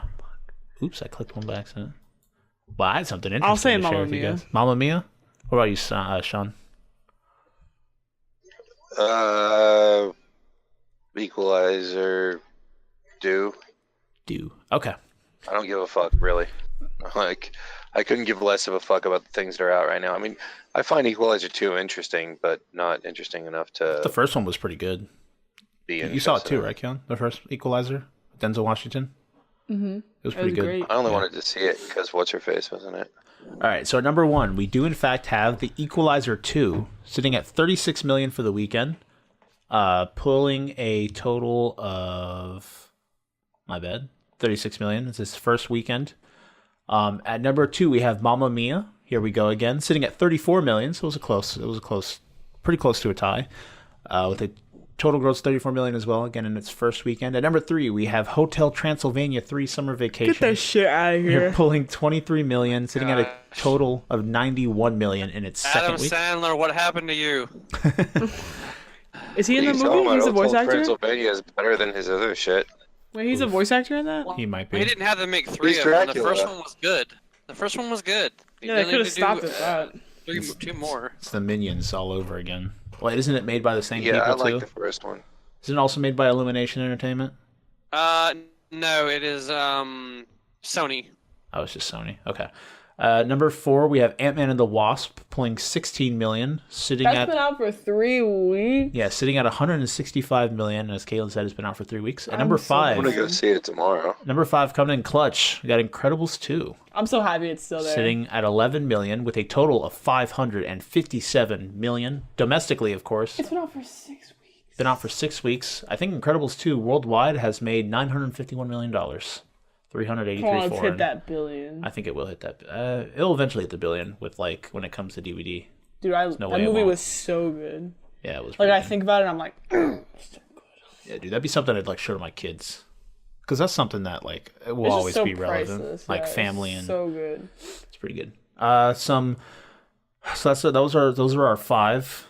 Equalizer to Incredibles. Some honorable mentions. The First Purge sitting with 5 million for the weekend and a total of 60 million. Unfriended, that really shitty movie about the dark web, pulled 3 million in its first weekend. Oh my god, it's its first weekend and it only pulled 3 million. That's depressing. Oof. Someone play the Roblox oof noise. Is that Ocean's Roblox? Yeah, Ocean's 8, 1.5 million. Now, this is the thing I thought was interesting. Sitting at 19th, we have Princess Mononoke, the re-release by Fathom, sitting at $500,000 in 1 week. That's pretty cool. So, if you have not seen that movie, it is Yeah, I still haven't seen it. fan-fucking-tastic. You need to go do that. Treat yourself. Awesome movie. I need to rewatch that movie. Yeah, it was I only saw good. bits and pieces of it. They apparently also Fathom re-released The Sandlot for its 25th anniversary. That pulled 273 million. Good, pretty cool. movie. Good movie. Solo made 244,000 for the weekend, sitting at 212 million.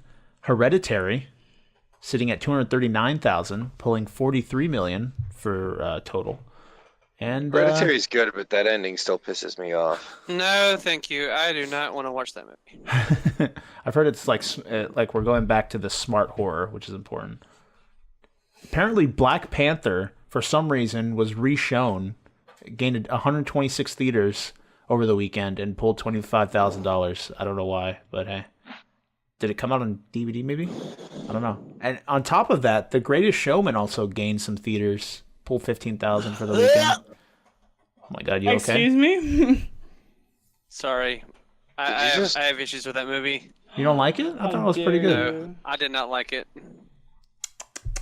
You're not my friend anymore. You're on my call. Sorry, we're going to end this call right now. Sorry. Bye. Podcast over. That was episode 60 of Just the to be Thought clear, Patrol. it's not musicals that you have a problem with, correct? No, it's the movie itself. Okay. All right. I'm not gonna bitch then. Okay, I thought the I'll the let you music go was on pretty and good. Gut you like a fish if you All don't over like the musicals. musicals. Like Mamma Frozen, mia. right, Shawn? Here I go again. No. Frozen doesn't count. No, Sound That was so is my intense. favorite musical. He's like, Frozen doesn't count. That sounded I'm really mad angry. with Disney. All right. Let's move forward. Disney is poison. Literally. No review corner yet. Me and Kellen still got to finish Darling in the Franxx before we get into that. Let's review. Oh, hello. Review what? Hey, Bruce. The dog has been let in. Hello. Get on the bed, Bruce. I'm not even cutting it out. I don't care anymore. This dog's such a pain in the ass. Bruce, you better stay there. Piece of garbage. I was going to say. What are you going to say?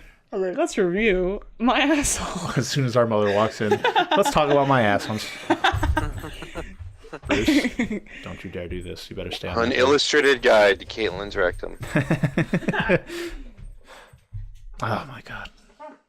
We're professional guys. Don't worry about it. I'm going to cut off all those dogs' legs and put them like in a stretcher Shut up, Kyle. so he can only get so far around the house. He can't come up or downstairs. Yeah. Get one of those wheelie, what is it called? The wheelie attachment? Yeah, dude. Oh, no. That's so depressing. Yeah.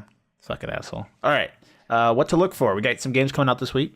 We have Chasm coming to PS4. Yes, finally! Holy Yeah. crap! 5 freaking years waiting for that freaking game. It's finally coming Is that out. the one that I was excited over? Yeah, it's the Metroidvania-like game where it's more the Castlevania style, and it's got great pixel graphics, and it looks very reminiscent of Castlevania, like Symphony of the Night almost. Sounds pretty good. Did they just release a Castlevania knockoff like that? Yeah, Yeah. it was I know what you're talking about. It's Something with the blood moon? Bloodstain, Curse of the Moon. Yeah. I have it from my I think I got it from my 3D. No, I haven't bought that game yet. I was gonna get it for my Switch, but I haven't gotten it yet. Sounds good.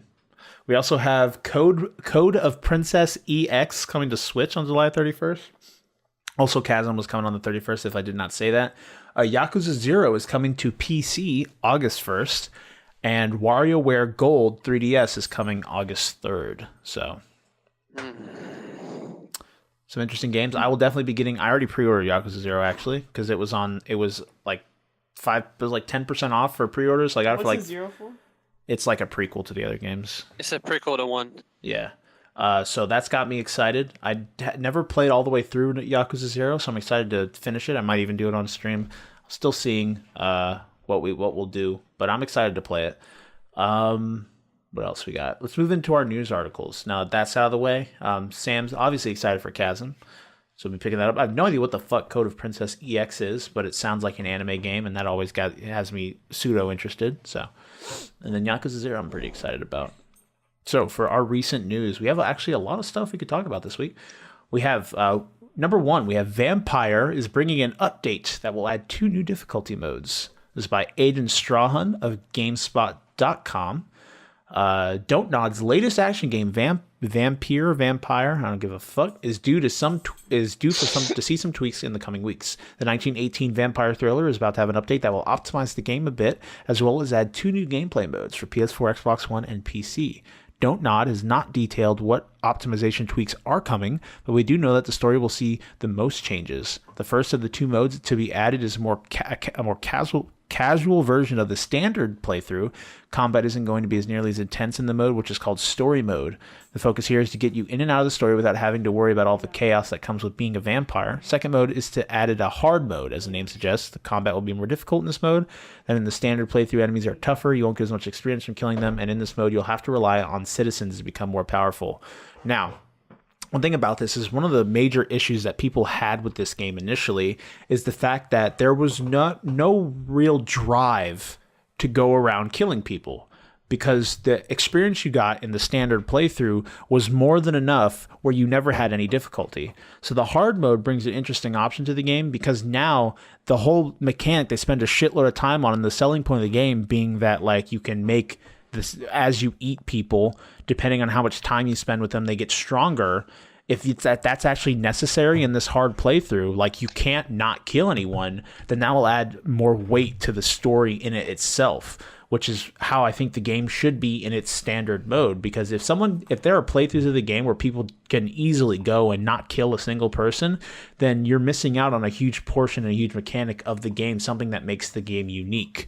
So I think this hard mode, if it does enforce that and gets to a point where you have to choose whether or not you eat someone, and as you level them up and do side quests for them, then I highly welcome it, because then that will give people a way to actually truly experience the intended version of the game, I think. Because I think the game's just, from what I've heard and what I've seen, the game's just way too easy in its current state to actually enforce you to use that main mechanic that's in play there. And if that is the case, I actually have some interest in this game now. I think I might be picking it up at one point or another. So we'll see what happens. I think this update, they haven't said when it's coming out, but some in the coming weeks. Okay, so I'm interested. What about you guys? I don't think any of you have tried it. I don't think so, from what I've heard from you guys. No, I don't. Hector. Go ahead. Hector wanted me to get it with him, but I forgot it was getting released, and I've heard middling to average reviews. I don't really understand what kind of game it is yet, which is why I haven't committed to it. I mean, I know it's Vampire and it's in London and they have some interesting pictures and shit, but I really don't know what the play mechanics are. It's like a third-person story combat RPG. It's probably the best way you could describe it, because you do level up and you get more powers as a vampire that assist you in combat, but the combat is very third person, kind of beat 'em up, where the camera zooms out above your head and you're smacking people with melee weapons and shit, and you can use your powers in combat. But it's not like Dark Souls where you have to there is rolling, but the iframes are very, very, what's the word? Like, they're not too difficult. Like, you have a lot of room for your rolls where you won't really take damage. So if you get to a point where you're fighting a boss, if you just memorize where they attack from, you'll eventually kill them. Like, the game's not super hard. So that was my biggest bitch with the game, is I thought the mechanic behind doing quests for people, making them their blood stronger, and actually getting to the point where you could sit down and kill them and get a shitload of experience, almost like you're preparing your meal in a way, kind of thing. I always thought that was really cool, but the fact that like you can play through the entire game without even having to utilize that mechanic, that kind of was a turn off to me. So with this new game mode, though, I'm definitely interested in the game. What happened? I need to sit on something. You just sit on something? You can grab one of my pillows. What do you say? He's like, oh. Good job, Caitlyn. You probably just I need to excited. cut that. You just excited a bunch of 12-year-old horny boys, dude. I meant like. We'll get a pillow. I need to That's my cut that. warning. I ain't cutting shit. You live with your 3 mistakes. fingers. Or was it 2 fingers? I don't remember now. Ow. Yeah, grab one of the pillows. Just flip it upside down, so that not your ass pillow isn't on my face later tonight. I think that was the first time I heard Caitlyn get legitimately angry with me, was when I wouldn't stop laughing at the fingers thing. Yeah, she didn't feel that. What do you say? The fingers thing has been brought back up. What finger? You know what? Wait a second. Uh-oh. No, listen. This doesn't fit. Get the smaller pillow. I want this one though. Okay. Okay. That chair is kind of shitty, I will agree. That's so much better. Okay, listen. Are you listening? Can you drop the chair a bit at the bottom? Yeah. Wait a second. Okay, so I heard the fingers thing mentioned. Listen. I hear that one more time. You can say bye. I'm never talking on this podcast again. Holy shit. The ultimatum comes out. That's a threat. That's a threat, I swear. The ultimatum has been presented. Yes. All right. Anyone else excited in Vampire? Any ideas? I want to play it. Why is everyone so... I'm intrigued. It seems like an interesting game, but I don't know. I've been kind of turned off by vampires. I don't know why. It's just not a medium or a it just doesn't catch my imagination anymore. Oh. It catches mine. I can see why, because they're so oversaturated. But these feel like older vampires, like the ones that are actually interesting and not stupid. Oh yeah, for sure. So. But I don't know. It just the concept of playing as a vampire and you're having the choice to either you can kill or not kill is all right. But I don't know. The whole dreary London setting just doesn't appeal to me. That's hilarious. That's the one thing about it that appeals to me, is the fact that it's vampires and it's dreary. I'm like a hardcore vampire fanatic. I'm like, I like the setting, I like the vampirism. It's just the gameplay part that I'm worried about. And Sam's like, I hate everything Shawn likes. Yeah. What else do you like, Shawn? Let's just mess it up. Yeah, let's shit on all your dreams. Fuck the Ghostbusters. Transformers are shit. Shawn, what do you think about the reboot for the Ghostbusters? Don't even talk to him about What it. reboot? He might bring up repressive. Yeah, what? Yeah, he's already forgotten about it. Yeah. He's like, what reboot? No one wants to relive that. I think about that and I'm just like, damn.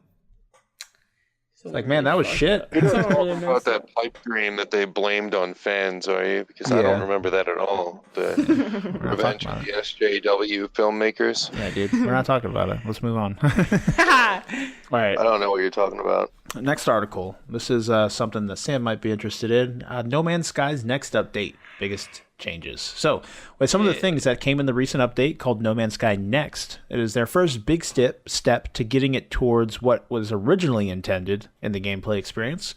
And one interesting thing is the next update. I was looking at Steam, and they went from their all-time reviews. It has been mostly negative since its launch, the last 2 years. And since this time that the update has been out, it has went from mostly negative to mixed reviews. So it jumped up 2 tiers That's how many good reviews people have added in the recent review section. Recent reviews mostly positive. So a lot of people are really digging these changes, this update, and it's showing some of its potential now in what they've been adding back to the game. And it still has me interested. I don't want to buy it because I know I'm not going to play it for that long, just because I've played so much of it already. I played 60, 70 hours of the original experience, and a lot of these changes are very small quality of life improvements. The base game is still, for the most part, the same. So let's read through this article. This is by Jordan Ramey, I think, from GameSpot. We have Hello Games has launched the new update for No Man's Sky called Next. The free update makes massive overhauls to the game by adding multiplayer, character customization, command freighters, and visual upgrades. Next is the fourth major update to No Man's Sky, following Foundation, Pathfinder, and Atlas Rises. However, it is perhaps the most substantial of all of them, and we're continuing to find out more and more as we spend time with it. No Man's Sky obviously originally launched on PS4 and PC in August 2016. It was harshly criticized for its perceived lack of content. Everyone knows about the fucking mess that was. Despite its initial backlash at launch, No Man's Sky updates has slowly earned the game a growing player base. So we have the major updates. We have multiplayer and character customization. It's the largest change to this current Next update is multiplayer. You are now able to play with 4 or 3 other players, making it 4 to a group. It's not in its current state is not very expansive, I guess I would say. The multiplayer does extend to every part of No Man's Sky, including its story and tutorial missions. But the thing about it is you just kind of turn on networking and your friends can join you, but that also opens you up to other people joining you. And everyone can see every other person. So you can easily have a person join your game and proceed to make your life a living hell for the next 3 hours until you redo your instance of the game. It's not how I was originally promised, where everyone can run into everyone else like it is in Elite Dangerous and what they promise in Space Citizen, or Star Citizen. My bad. But it's coming along. I don't think it will ever get to the point of how it is in Elite Dangerous or Star Citizen. I would never really say never, but I think that'd be kind of difficult with the way No Man's Sky is, because there's so much you could do on foot, unlike the other, or Star Citizen promises multitudes of things that we haven't really seen yet, so I can't really say much for that game.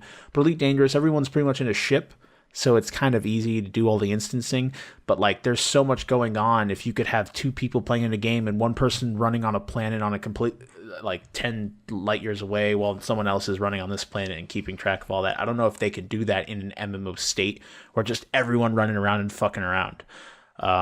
So it's still an awesome change for right now, and the fact that you get to explore the universe with a buddy is so fucking cool, and that's my wet dream. That's something I've always wanted to do. I definitely intend to play this game. The only thing holding me back is if I intend to play it on PC. And I could easily just start up my PS4 and play it that way because I own it on there. I'd have to re-download it though. But that's the biggest thing. I do intend to play this game. Don't get me wrong. It's just if I'm going to take the time to try it on PC, where it will be leagues better with mouse and keyboard. And the thing is, a lot of No Man's Sky to me is it's very arcadey, but it's very pretty at the same time. So I like the look of everything and exploring. That's one of my biggest things with space games. But when you come down to the base stuff, a lot of it is very arcadey.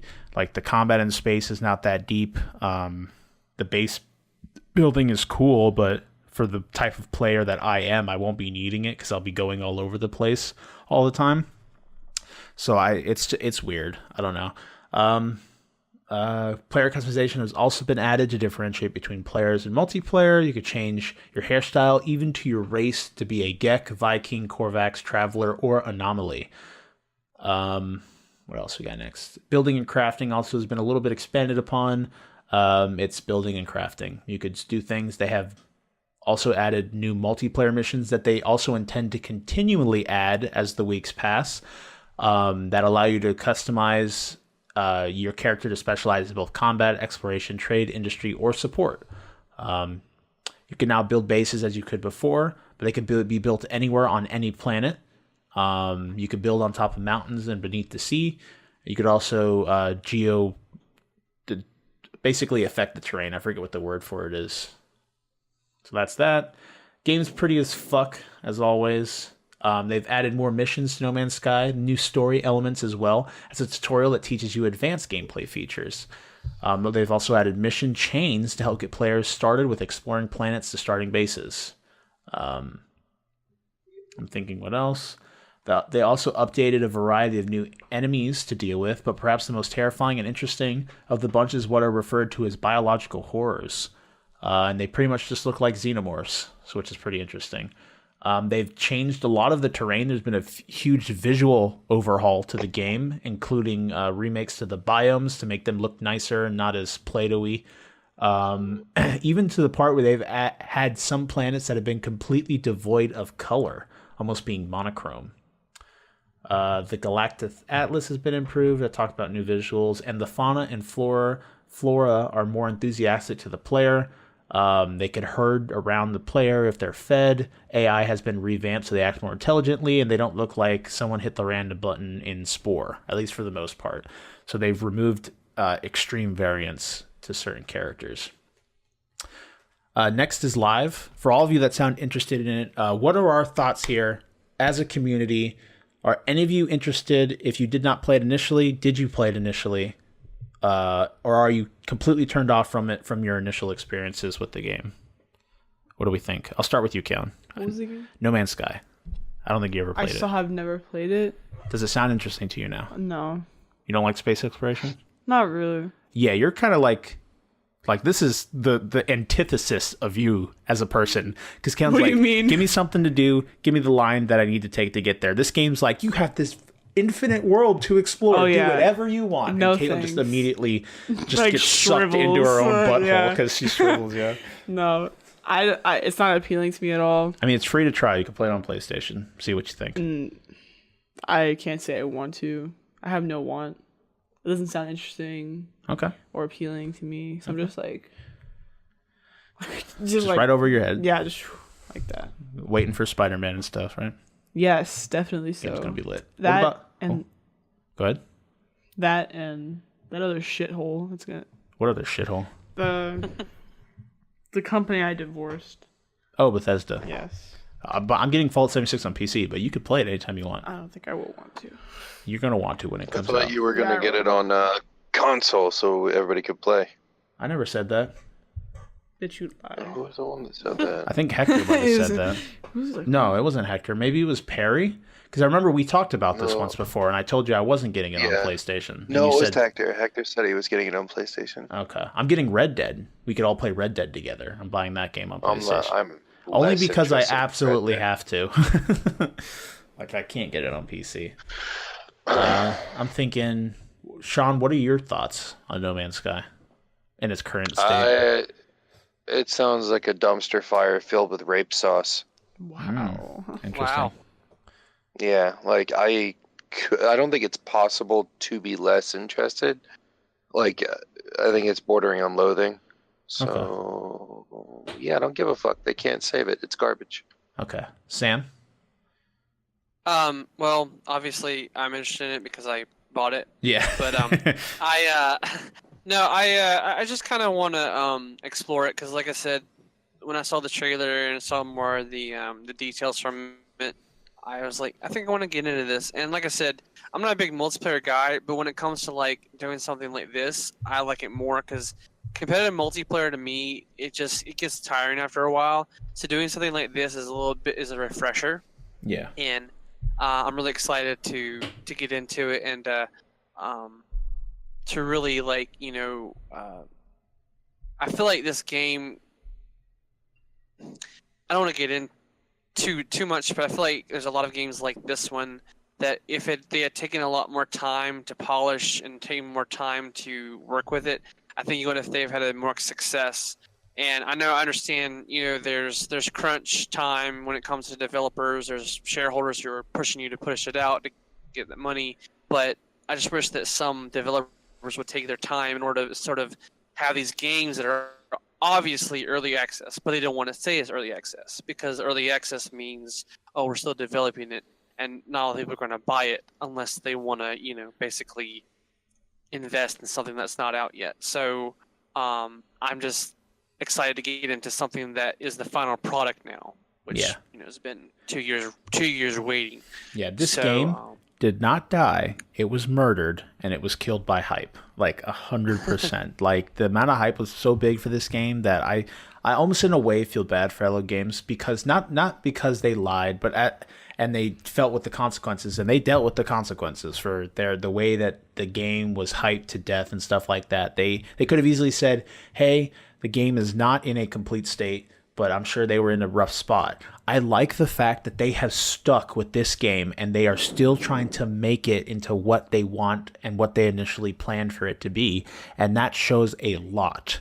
For the amount of backlash that they received off of its initial release, and the fact that they are still working on this game and they didn't just drop it, that it shows intense levels of passion. And I do believe this game can come back. I think for a point it has, relatively, if you look at the public's opinion of it in its current state. People are actually enjoying this game now. It's gotten a shitload of reviews that have made it well, that's not the only thing, but there's a lot of people playing this game. It's been building a fan base over the last few updates that it's added, and people actually are not absolutely detested with I think they're called Hello Games, right? Mm-hmm. With Hello Games Hello now. Games. Shawn Murray. Yeah. So I give them so much kudos and credit for the fact that they are still sticking with this game and updating and trying to get it to what they had promised it to be.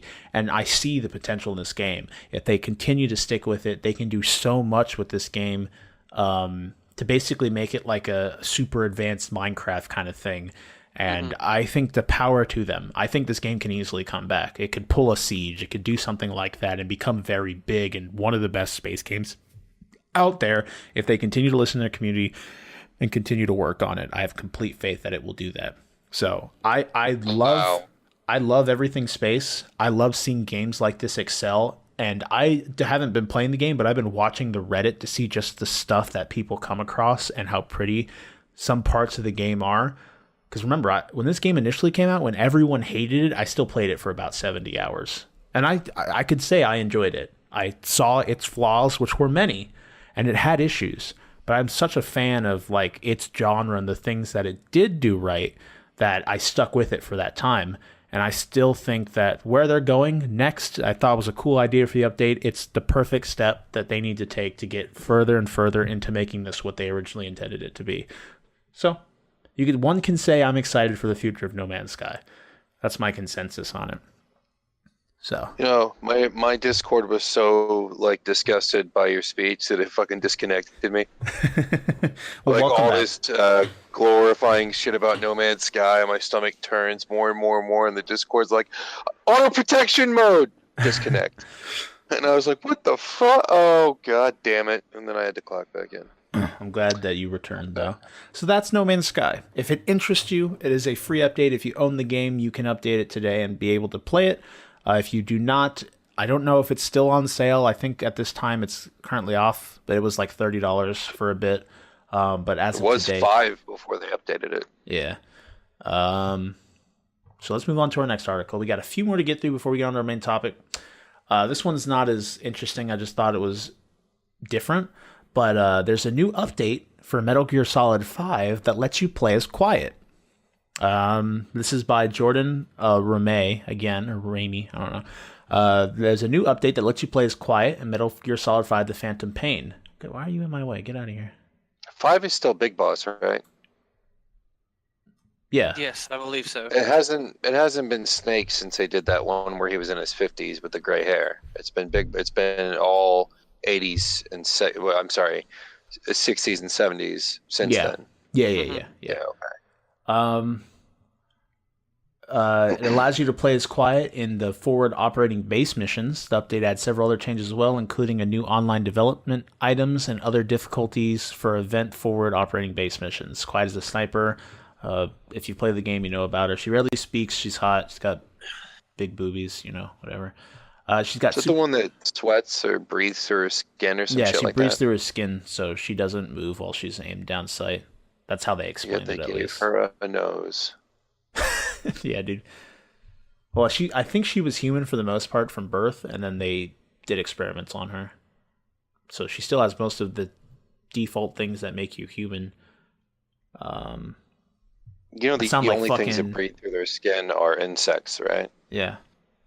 So you're lusting after a human insect. Yeah, dude. But she looks like a human. Yeah, I'd bang her. This. Yeah, dude. I agree. So that's that. So the Phantom Pain takes place before Metal Gear. I wonder how many years before Metal Gear. I don't know, dude. The chronological story of this game is so fucking weird and all over the place that I'm not entirely sure on the series' chronological order. So I'm not too sure. All the Big Boss games started with the Vietnam one with the alligators. Uh-huh. I believe that was the last one on PlayStation 2 or the first one on PlayStation 3. I don't recall. I stopped playing after Sons of Liberty. I don't know. The one where Revolver Ocelot was young and he still had his hands and shit. And he teamed up with Big Boss. And then everything since then has been Big Boss's downfall or some shit. You start to see him get corrupted and get disillusioned more and more with each game or some bullshit until he forms. Official timeline if anyone wants to know. Oh. I want to know what takes place before Metal Gear. Okay. So the first in the chronology order is Metal Gear Solid 3 in 1964. Metal Gear Solid Peace Walker is 74. The first one was what, 64? Sorry, 64, yeah, in 1964. So it was 10-year gap, okay. Metal Gear Solid 3. Then in 1974, it was Metal Gear Solid Peace Walker, which was a PSP game. 1975 was Metal Gear Solid 5. And then Metal Gear Solid 5 Ground Zeroes is 1975. And then the Phantom Pain takes place in 1984. 95 was the first Metal Gear. 95? Yeah, 95 was Metal Gear. Okay, so that's supposed because it was released in like 80. Okay, so that was 95. Then 99 was Metal Gear Solid 2 Solid Snake. 2005 Metal Gear Solid 2 Sons of Liberty. No, sorry. No. 1999 was Solid Snake. 2005 was Metal Gear Solid, which was the PS1 game that most people remember it by. And then the year 2007 to 2009 was Metal Gear Solid 2 Sons of Liberty. And then the last game the game that took place the most recent was Metal Gear Solid 4 in 2014. Which was with him with the gray hair and shit. Yes. Yeah. Yes. Yeah, okay. All right. I liked the storylines with Snake, Solid Snake. Solid Snake was my favorite one. He was the first clone, I think. Solid and Liquid were cloned from Big Boss. Yeah. And then Solid ended up killing Big Boss and ended up in almost the same position. Big Boss, in essence, created another one of himself by getting just as fucked up. And he had his reasons for being who he was. I would call him... It's hard to call him just a villain because the whole world of Metal Gear Solid is gray as fuck. There's very few completely evil characters, but I always was more enamored, I think, with Solid Snake than any of the other ones. Big Boss just wasn't as interesting a character, even though in the long run I think he was deeper because you got to see more of his motivations. Solid was a career soldier, more just I don't think he was as deep of a character, but he was always more entertaining to watch. But I think he killed his dad, didn't he? In 4, didn't he kill Big Boss? I have no idea, dude. I think he did, but I'm not entirely sure. The last time I remember seeing Big Boss in a game, he had a big ass he was like a deadly Santa Claus. He was a big dude, a little bit thicker around the middle because he was in his 60s or 70s, and he had a big ass fucking beard. Yeah. Damn dog. He's eating his ass on my bed. Let's move on to our next news article. So, this is pretty fucking cool. Stop touching me. Sorry. I'm mad excited to see what comes out of this. But we have a new mod for Fallout 4 called Fallout Miami that's coming out. Yeah. This is by Jordan Ramey. And basically, it is a total conversion mod for Fallout 4 that is taking players to Miami. A new trailer has been dropped. You could Google or search it up on YouTube and we'll show you. It reveals the Floridian city were made in the war-torn, radiation-filled landscape of the Fallout universe. The primary modder behind Fallout Miami is Milan Mika 999 Brajkovic, most well known for being the creator behind the well-received Shard of Oblivion mod for Elder Scrolls V. The new mod takes reimagined content from Fallout 4 and its Far Harbor and Nuka World DLC expansions. Fallout Miami's website claims the mod's map will be larger than Far Harbor's, roughly covering the South Point Pierre to Fontainebleau Hotel. The mod doesn't have an official release date as of yet, and the creators behind it are seeking volunteers who are familiar with the Fallout creation kit to help finish the project. The trailer seems to promise a similar experience to Fallout New Vegas. Fallout 4 is obviously available on everywhere, and we have another mod for PC titled Fallout New California, which is launching on the 23rd. So I love mods like this, these total conversion mods, because it's pretty much DLC. It should be DLC, but it's free. And you're seeing like super fucking cool things. And to see the Fallout universe come to like our backyard, it just seems really cool. And they have things like gator claws instead of death claws, and it's just cool. Everything about it looks fucking badass. It looks really awesome. Palm trees everywhere, and just being in the Fallout universe, it looks really cool. Definitely look up that trailer if you like Fallout or are interested in the game. And these are the type of people that Bethesda needs to hire. These passionate ass fans doing all this for nothing. These people need to be picked up by Bethesda. This is game development at its finest. It's a fucking art, and I'm mad that these people haven't been hired yet. Like, honestly, and make this a DLC for Fallout 4, and then they can sell it for money. But then they've also hired people from the modding community. It's a win-win from everybody. You hear that about the thing that they uploaded?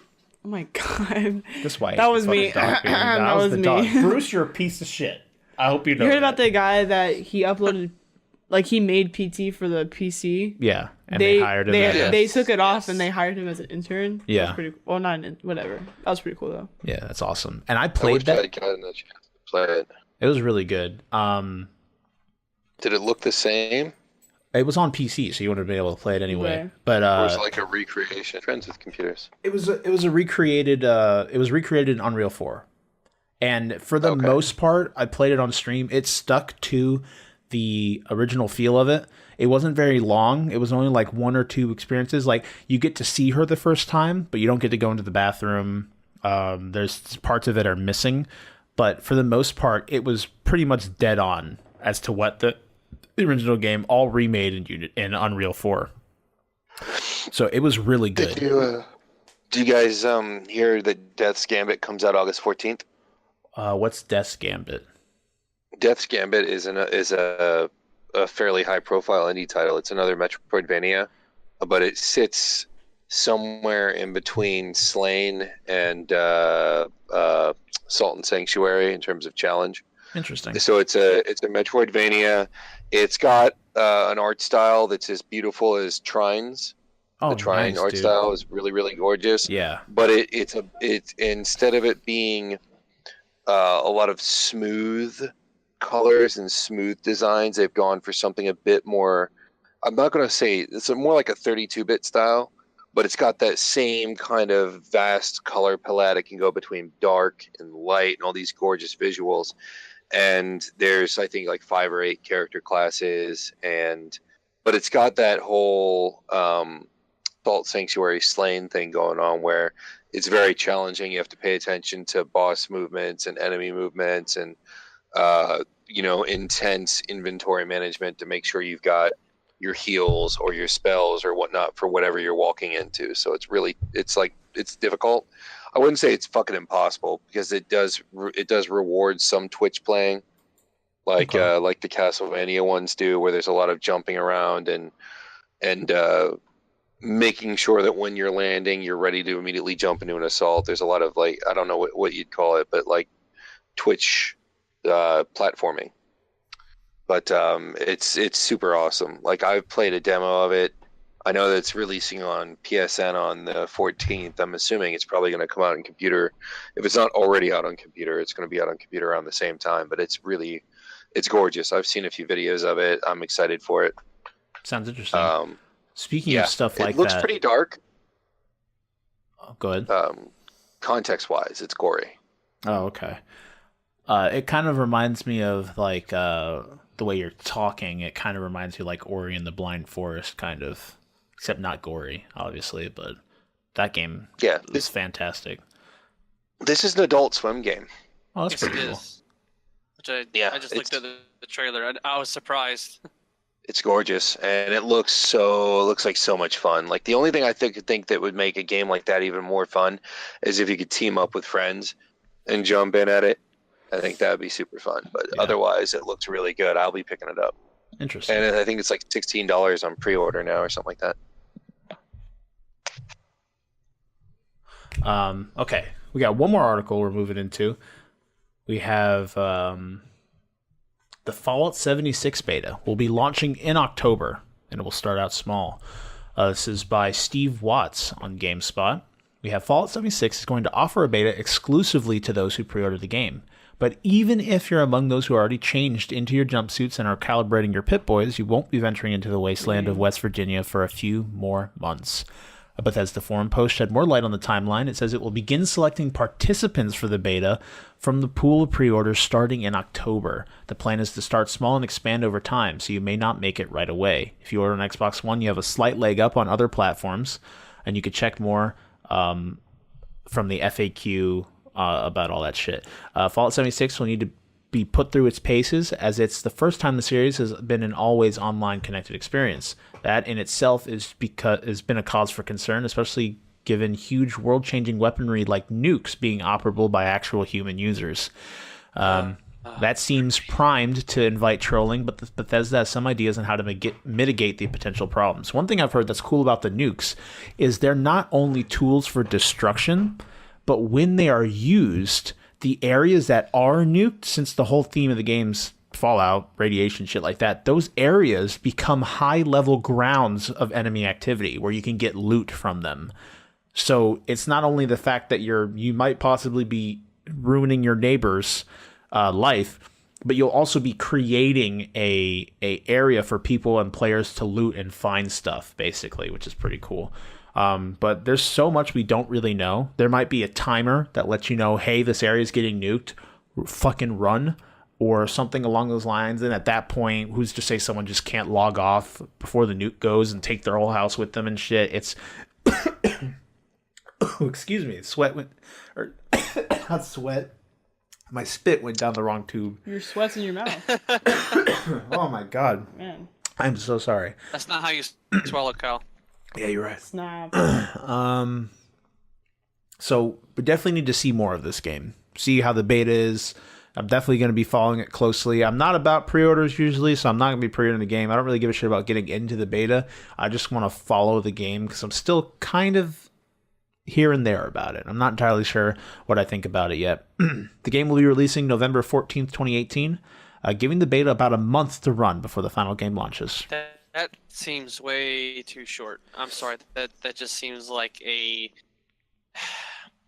I'm very worried about that because as Bethesda has admitted and admits to bugs and glitches, and you're going to give yourself 1 month to beta test this game, I just feel like that is too small of a window. I think it needs to be I have a beta like next month and then do one right before.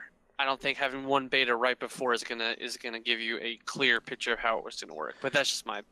Yeah, there's also... the beta is probably just a test server strain and shit. A lot of By the testing... time they drop the beta, the alpha is supposed to squeak out all of the major bugs. Yeah, a lot of testing happens behind closed doors too. A lot of the times the beta is in fact to test like more player interaction and server like hold up and stuff like that, like what Shawn was saying. I do agree with that, but I see why. I'm still worried as well. A month too soon. That's not enough time to test server strain, especially. I mean, if you think about it, if it lasts for what, I don't know, most betas last for at least a week, maybe, or even shorter.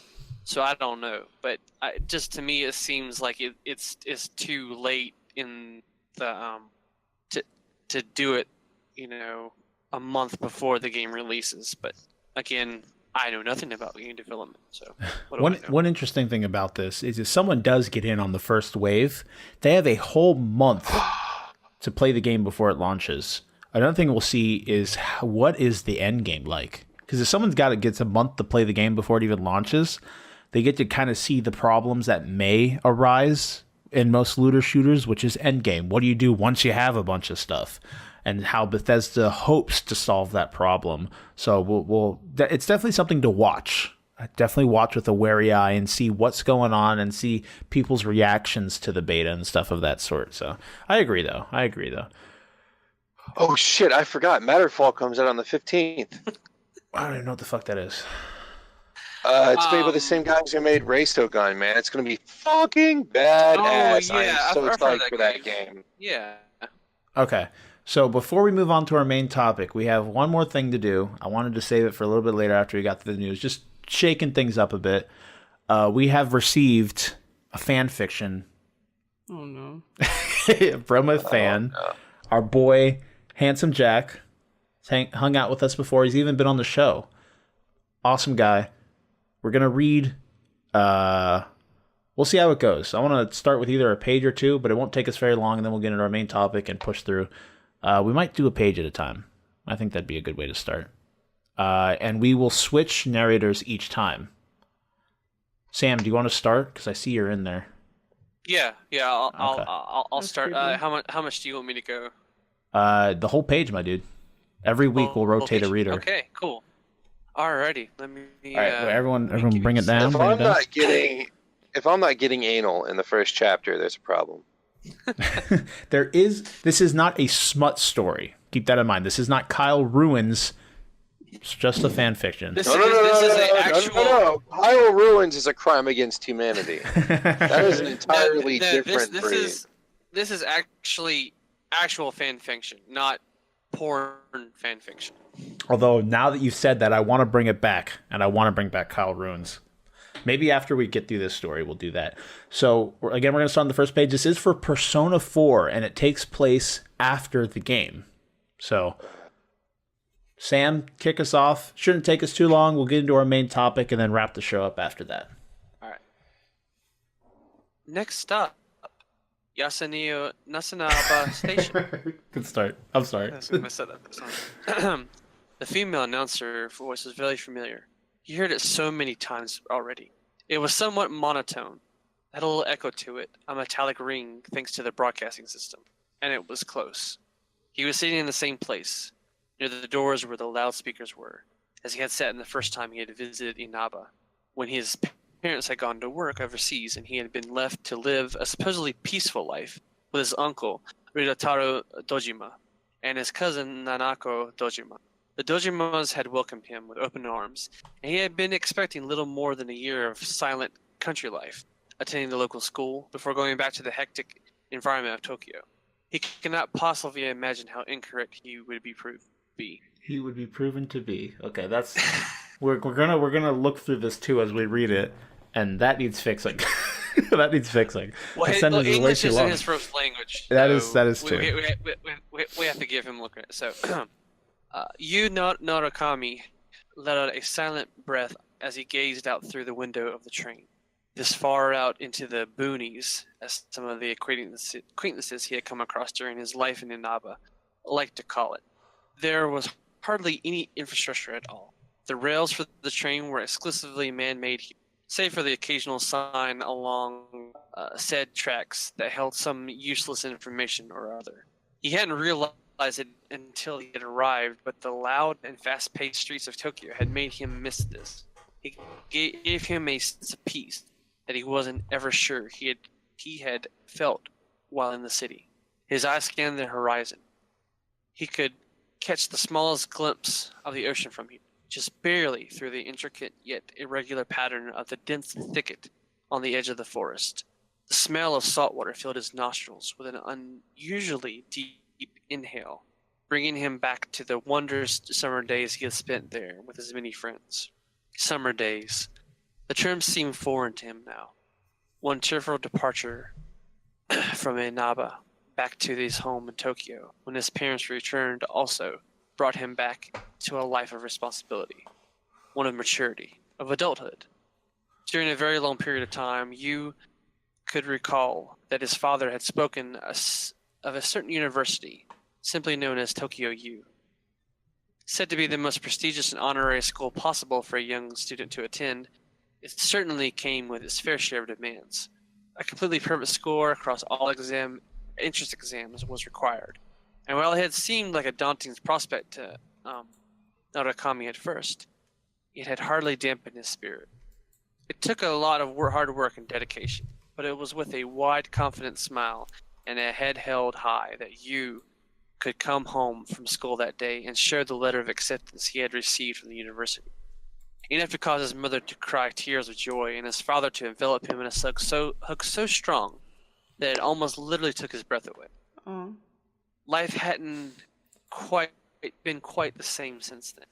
When he later returned home and delivered news they had aced the first midterm exams, his parents could not have been more proud of him. A new chapter of his life was about to begin. Me as hell. Parents being proud of you? The fuck does that mean? Too relatable. Is that it? Yeah. All right, that was the first page. I'm thinking another way we can do this, because not everyone really, no offense to anybody, not everyone really cares about this stuff.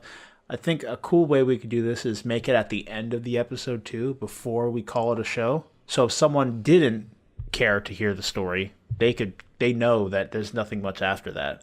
But we can still show it, read on the podcast, and experience it as a group. I think that'd be a nice way of doing it. I'm just trying to figure out a way we could fit it into the show, and keep everyone happy for the most part. So we might do that next week. That was the first page. There's not that many pages. He's actively working on it. Do we have any what is the word I'm trying to think of? Criticisms? No. Well, I can't really speak from experience about Persona 4. I only know very little about it, so it's hard to relate to it. I definitely say that, for someone who English isn't his first language, he did really well. I'm not sure how it's taught in Sweden or most of the world, but I liked his descriptions. Really gave you a sense of where you were, and the insight into what the character was feeling and doing. Again, English is a language of there's subjectivity to English, and I hate it because grammar has rules, but sometimes the rules really don't apply, to be honest. A lot of them we were taught, but a lot of them now are either debunked or they're irrelevant now. So again, it's hard to criticize someone who doesn't. I beg to differ. Use it. Oh, really? Well, please I'm enlighten a me. die-hardcore lover of grammar and writing structure, and it all has a place. All of it has a place. Oh God, I didn't want to open this can of worms. Continue. Hey, Caitlyn will back me up. Explain your reasoning. I don't know either way. I suck at grammar. I can't even formulate sentence. I'm a baby boy. Give me an example. No, that's just, all of it has a place. Depending on what you're writing and how you're writing, there are no rules for grammar that have been tossed out or thrown away. They're all important. I agree that the problem with the English language is that there's so many different rules, and then this has to be done this way, except for in this situation or that situation. That makes it more difficult. But there's nothing about grammar that should just be thrown out. Grammar is there for a reason. It's important. It's important for communication. I can't tell you how many times I've read something where I can't figure out what somebody's intent was because they didn't think that semicolons or commas were important, or they thought that, one too many run-on sentences would make something easier to read somehow. I don't fucking know. But that shit's important. I'm not knocking this dude's writing. I didn't read it. I just disagree with your statement. That's all. Well, I mean, I'm a word yes, guy. That's important to me. I value think it. grammar rules have a place, but again, from podcasts I've listened to and things I've read, a lot of the rules that we were taught really, because the language has evolved and because writing has evolved, a lot of those rules aren't necessarily as important as they used to be. I can't really give a specific, but I just know that a lot of them are just not really necessary. They're more of in a dormant state. But again, that's what I've contrived from what I've researched and what I've listened Listening to. to a podcast. Well, I will. I Yes, will give Sam the benefit of the doubt because English has evolved quite a bit. Now, I don't know the timeline we're referring to, but if you look at Old English to today's English, there's been a lot that has been deemed unnecessary over time. Now, I'm not talking about in the last 10 years things have fallen out of context, but I think it's possible that a rule that might have been taught in the 90s or 80s when like Shawn was growing up, to today what they're teaching, things might have been deemed not as necessary. I could see that because the language always is evolving, and I could see that. Not to say that they have no place whatsoever, but they don't have a place in like the commonality of life kind of thing. Like you're not going to be using them every day, or you won't be using them when you're writing a certain story. They could fall to the wayside in a way. I could see that entirely. Now, I'm not going to any person's side, but I think language is constantly evolving and grammar's a part of it. So just to diffuse that situation as well. Let's move on. There's nothing to diffuse. I'm fine with what he said. I just have a different opinion. I'm not telling him his is wrong. His opinion is correct because it's his opinion for him. All right. I don't agree with half of what most people say. That doesn't mean that what they're saying is wrong. I just don't believe that the statement that he made was accurate. So I was just presenting an alternate viewpoint. That's it. I was fairly done. The diplomacy was not needed. I think the time frame is important to the conversation, I would say. Because I agree with time both frame acts. and also specific examples. Everything that I learned about grammar growing up is still in use. All the methods of writing, the punctuation, formation of sentences is all still in use. All right, well, let's do this. Sam, if you're willing to do some homework, maybe bring us, or you could just send it to us in Discord or something. Find an example, and then rub it in Shawn's face. I don't know. Yeah. Because I'm all about having something rubbed in misunderstanding Shawn's what you're face. saying. That's No, also possible.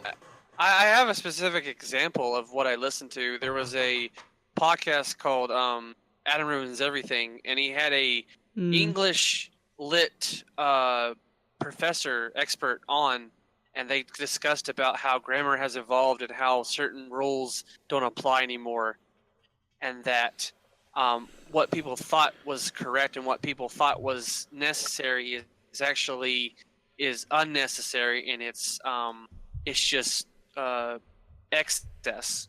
But again, it's been a little bit since I listened to it, but that's what I heard about, and I was like, oh well, that makes sense now. I could like, again, I think I could see that being the case. There's a lot like Shawn. Also, we all learn. Yeah, sure. Also, we all learn a basic understanding of something as well. But there's always another tier that exists of that something, a higher tier of understanding. Like if someone goes to school for literature and learning how to write in that way, they'll learn different tactics that are presented to them at that point than something you learn in a rudimentary class in high school kind of thing. So again, it's situational. But yeah, I also keep in mind, just with everything that we talk about, take Adam Ruins Everything with a grain of salt. Like I love Adam Ruins Everything religiously, but he's been caught several times presenting information that isn't accurate. Like he's been busted on numerous occasions calling shit out, and then afterwards it's been proven fairly false. And he's admitted that. Like he even did a whole episode of how there was information that they presented that was not correct, and they admitted that they were wrong. But yeah, and I have taken it with a grain of salt. But again, I didn't mean to bring in grammar as a discussion, but I'll go back to his thing. Again, for someone who is an amateur writer, I like this. I'm not an experienced writer myself. You guys know what my writing style is. If it's good or bad, I don't know. But I like his attempt, and he really seems passionate about this genre or this particular game, and it affected him enough to make a fanfic. So, again, I think if you go that far to present something about a game or extend the story of a game, then that means that you're very passionate about it, and I can definitely see that in this work, and I can't wait to finish it in the future. Okay, sounds good. I didn't write a fan fiction by any means. I loathe fan fiction. It's like one of my most hated forms of writing. But what I like about it is the fact that what you just said, like fan fiction proves, because fan fiction is just more fandom, and fandom is geekness, and geekness is something I embrace. I don't like reading fan fiction because I am obsessive about canon, which you all have figured out long since, which is the only reason why I refuse to read it. It's just I don't want to fuck with canon. I like imagining things exactly as they were. Like I like the pristine. That's just a OCD thing I've got. It's nothing against the writing itself, but I love the fact that it's out there because, it's a thriving community. It keeps things fresh. It keeps people thinking about properties that we love. I wrote a book. Is the only book I actually fucking finished for Castlevania, but it wasn't. It was just because there wasn't one out there for Symphony of the Night. So I wrote this whole. It wasn't actually a book. It was a script for an anime. It was I think I wrote like 24 seasons or 24 episodes worth. Just because when I was bored and I was so passionate about Symphony of the Night and I wanted to see it, and it didn't exist. And I thought maybe and somewhere in my fantasy head, I thought if I wrote it, then I could drop it on someone's desk and poof, anime. Because that's how it works. Yeah. Which is the closest I ever came to fan fiction, but I wrote my shit according to canon. But I know that feeling because I imagine it's probably fairly similar, except they're working with new material and I was fleshing out old material. All right, let's get into our main topic here real quick because we're running a little long, and this might take us a while to get through. So, as we all may or may not know, recently, James Gunn was removed from Disney, or they separated, because of things that he had said in the past. Like 10 years ago. Jokes he made 10 years ago. Now, as far as my understanding, this was before he was even connected with Disney, like whatsoever. They might have been in the talks of making the first one, because I don't know how far back movies go from their initial stages. But for the most part, it was before he was established with Disney that these jokes were made. The jokes were kind of pedophilic in nature, but it was at a different time in the man's life. So God forbid we make mistakes. We're not perfect individuals. So he was removed. He's not working on Guardians of the Galaxy 3 anymore. I don't know how far they were in production of it. They might redo the script. They might keep what he had. I have no idea what they have planned for it. And they're going to bring someone on else to work through the film. So my just thoughts with you guys. I could present the start of this situation. Now, I might get names fucked up, but for the most part, I know the way it happened was there was a conservative member on Twitter, I think it was Ben Shapiro, that was talking about something. It's all started as a political affair for the most part. And we try to keep out of that for the most part. You could probably tell which way we align based on the ways we speak and the natures that we show. But for the most part, we'll stay out of that. He said something. Ben Shapiro is he's right wing. He's conservative. And there was something that he said in reply to Ben Shapiro's tweet, pointing out things that Ben Shapiro said in his past that made him look like a hypocrite in that situation. Again, we're not going to go too deep into it because it doesn't really have much to do besides just setting us up for what's going to happen. So a bunch of people, now Twitter getting outraged, I've never heard of it before. This is the first time I've ever seen something like this, and I can't believe that people out there are so toxic, man. Like, outrage culture, like, obviously that's all a joke. Twitter's a fucking cesspool of humanity. Take it from someone who's on it every day. Yeah, Caitlyn sees the deepest of the shits when it comes really to... bad, like... When you give everyone a voice, you quickly see how awful some people tend to be when it comes to that. So, now, not that that's inherently wrong, because as we said before, everyone has a right to their opinion. But I think, and something I'll present later after we establish everything, I think this kind of shows a greater problem here with the way social media is that leads to something. But I'll end that. So that happens. People, right-wing conservatives, go onto Twitter, look back in James Gunn's James Gunn? That's his name, right? Yes. Okay. James Gunn's past, dig up some shit on him and literally present it to Disney. Like, get it to Disney. They find out. Now, another thing, a lot of this is surface level stuff. There could have been issues with James Gunn that Disney had, and we're just looking for a way to get rid of him. We don't really know. But I find it kind of hard to believe that Disney did not know of this already. Like that someone didn't look in like some of their provincial directors' hit pasts when they hired them. Like, I don't know how they don't necessarily know about that. They could have been turning a blind eye the entire time, and something else again could have arose. Do I think James Gunn's... Bear in mind, go ahead. Disney didn't hire him. Marvel Studios did. Oh, you're right. And then eventually... Disney has largely left the decision-making of the Marvel movies up to Marvel. Like, Marvel's nowhere near autonomous, but they've got some autonomy, so they're able to function, make decisions without going and directly consulting Disney. They go to Disney with bottom-line stuff. That's the way it's been. That's the way Star Wars was, too, up until now, with what's-her-face fucking everything up. So now Disney's stepping in and taking a stronger hand with Star Wars. But Marvel and what's the other one that they've been running that's been doing really well? Disney has 3 major properties. I don't remember what the other one is. Pardon? Is it Fox? No, I don't think I'm thinking of Fox, but there's another property that they've been letting run itself. Letting the studio that they bought basically still make its decisions. It might be Pixar. I think it's Pixar. Yeah, they've been doing fine. They haven't been getting a lot of direct intervention from Disney, but when Disney steps in, when they weigh in, the studios have to obey. So with Disney weighed in on Gunn, because anytime anything gets even slightly hot ticket, they fucking kick them to the curb. Yeah, stay as PC as possible. What's her face? Yeah, like Britney Spears' sister getting pregnant as a teenager, fired. Yeah. You know, I mean, of course, on paper, she wasn't fired, but she was fired. Yeah. And one thing about this whole situation is I think Disney, although it eventually would have found out, but Disney could have easily gone to James Gunn. I don't know. Again, none of us know really how this went down in the whole grand scheme of things, but they could have easily gone to Gunn, sat him down. Hey, we see that you've made some things you've done some things in the past, done some shitty things. Maybe we could come together, make some kind of group apology, do something like that. Although he's apologized multiple times for those jokes. He's been hit with this before. This thing. Yep. People have gave him shit for it before, and he's apologized. And I sincerely think that he's not a pedophile or an awful person, and there's been other people that have been the same way. What's his name? The dude that plays...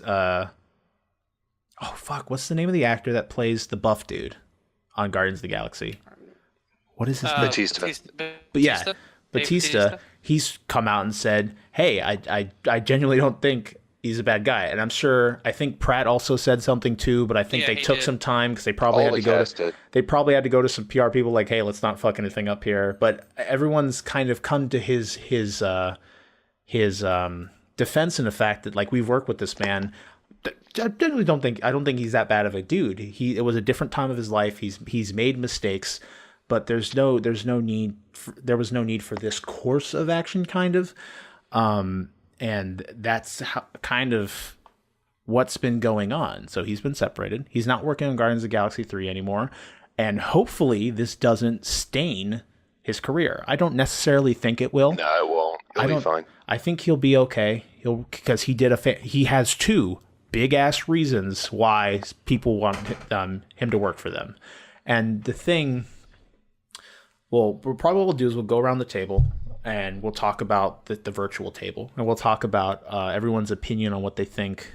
And then I want to present kind of the grander scheme of things I had thought about when this thing arose, and then we'll move there. So, Caitlyn, what do you think about it? You also had something else you had to bring up too, that when I first talked to you about it, that you said. I don't remember what it was.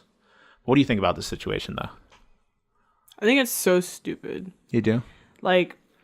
Listen, I go through Twitter like all the time. I spend a lot of time on Twitter just because I get a lot of dank memes on Twitter. I follow also some friends from high school that are extremely liberal. Okay. And the stuff that I see on there, it just, like, it's ridiculous. It's ridiculous. I'm kind of in the middle, and I still think it's really ridiculous. Okay. Like, so on Twitter, there was this, it wasn't on Twitter, but you know what's the name of the guy that writes Rick and Morty? Dan Harmon. Right. He had, like, written Wait, Dan Harmon writes that? Yeah, Dan Harmon and Justin Roiland are co-writers. I didn't know Dan Harmon wrote for that. I don't I'm know, sorry, I don't please know. continue. Yeah, I don't know. I was just... That's okay. I don't know which one it was, but one of them had, like, written I think it was a short Justin Roiland. a really long time ago, and it had some really obscene jokes. Yeah. And, like, he got... I actually have the article for it right here. Let's do it. More prepared than I am. So this is from CBS News, and it said that Dan Harmon shut down his Twitter account after a 2009 video of Rick and Morty co-creator pretending to rape a baby doll resurfaced. Harmon was also the creator of Community in January. He apologized. The resurfaced video is from a comedy pilot called Daryl, a spoof of Showtime's Dexter. Harmon's character enters a room through a window, a half-naked, rubs his genitals against a baby doll on a couch, and at the time he added a disclaimer to the video, it is controversial. The video resurfaced while Harmon was at San Diego Comic-Con over the weekend, which he attended with Adult Swim's Rick and Morty's co-creator Justin Roiland. So, again, something from over almost 10 years ago gets resurfaced, and here's the thing that's the connector here is at Comic-Con. And I just feel I wonder that whenever there is an event like Comic-Con or the Oscars or anything where you have a bunch of people in one place and it's for showcasing or showing something new, people are going to start looking at people, researching them, and bringing up stuff from their past. And I don't know what kind of person you are that does that. I just don't understand the mentality of it. I understand you have an agenda, but gun was fired during Comic-Con. Dan Harmon's having this issue during Comic-Con. I mean, is this what people do? Do they wait for these events like this to then show what you did 10 years ago so you can get in trouble, or that you can say, hey, this was really crappy. This is a sick thing. Why do you have it on here?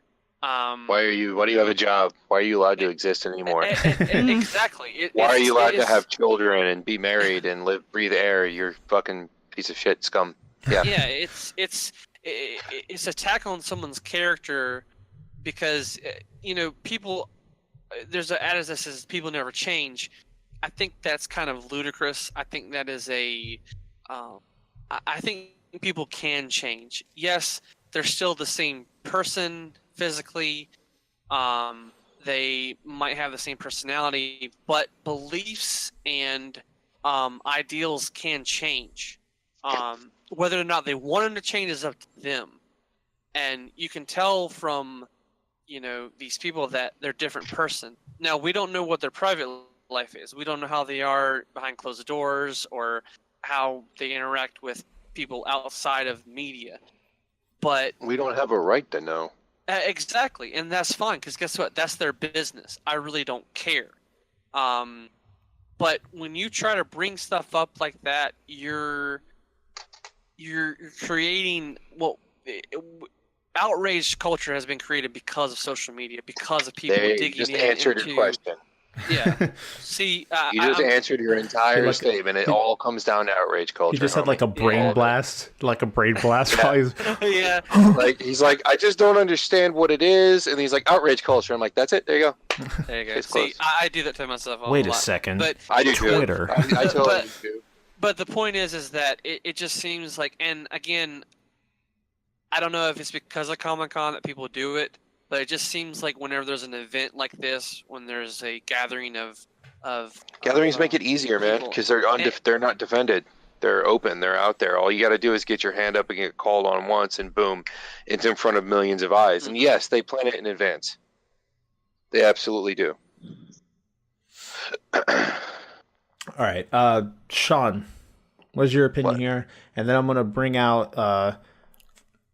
I asked you first. What are you talking about? I didn't even finish. Oh, you didn't finish? Continue. My bad. I'm sorry, Caitlyn. That's Oh, I okay. thought we went around the table. Dude. That's why I was like, what? I thought we were going back to Caitlyn. Okay, go ahead. Sam actually hasn't said his piece either. He was That sounded like responding his to piece, something kind that of. Caitlyn said. Go ahead.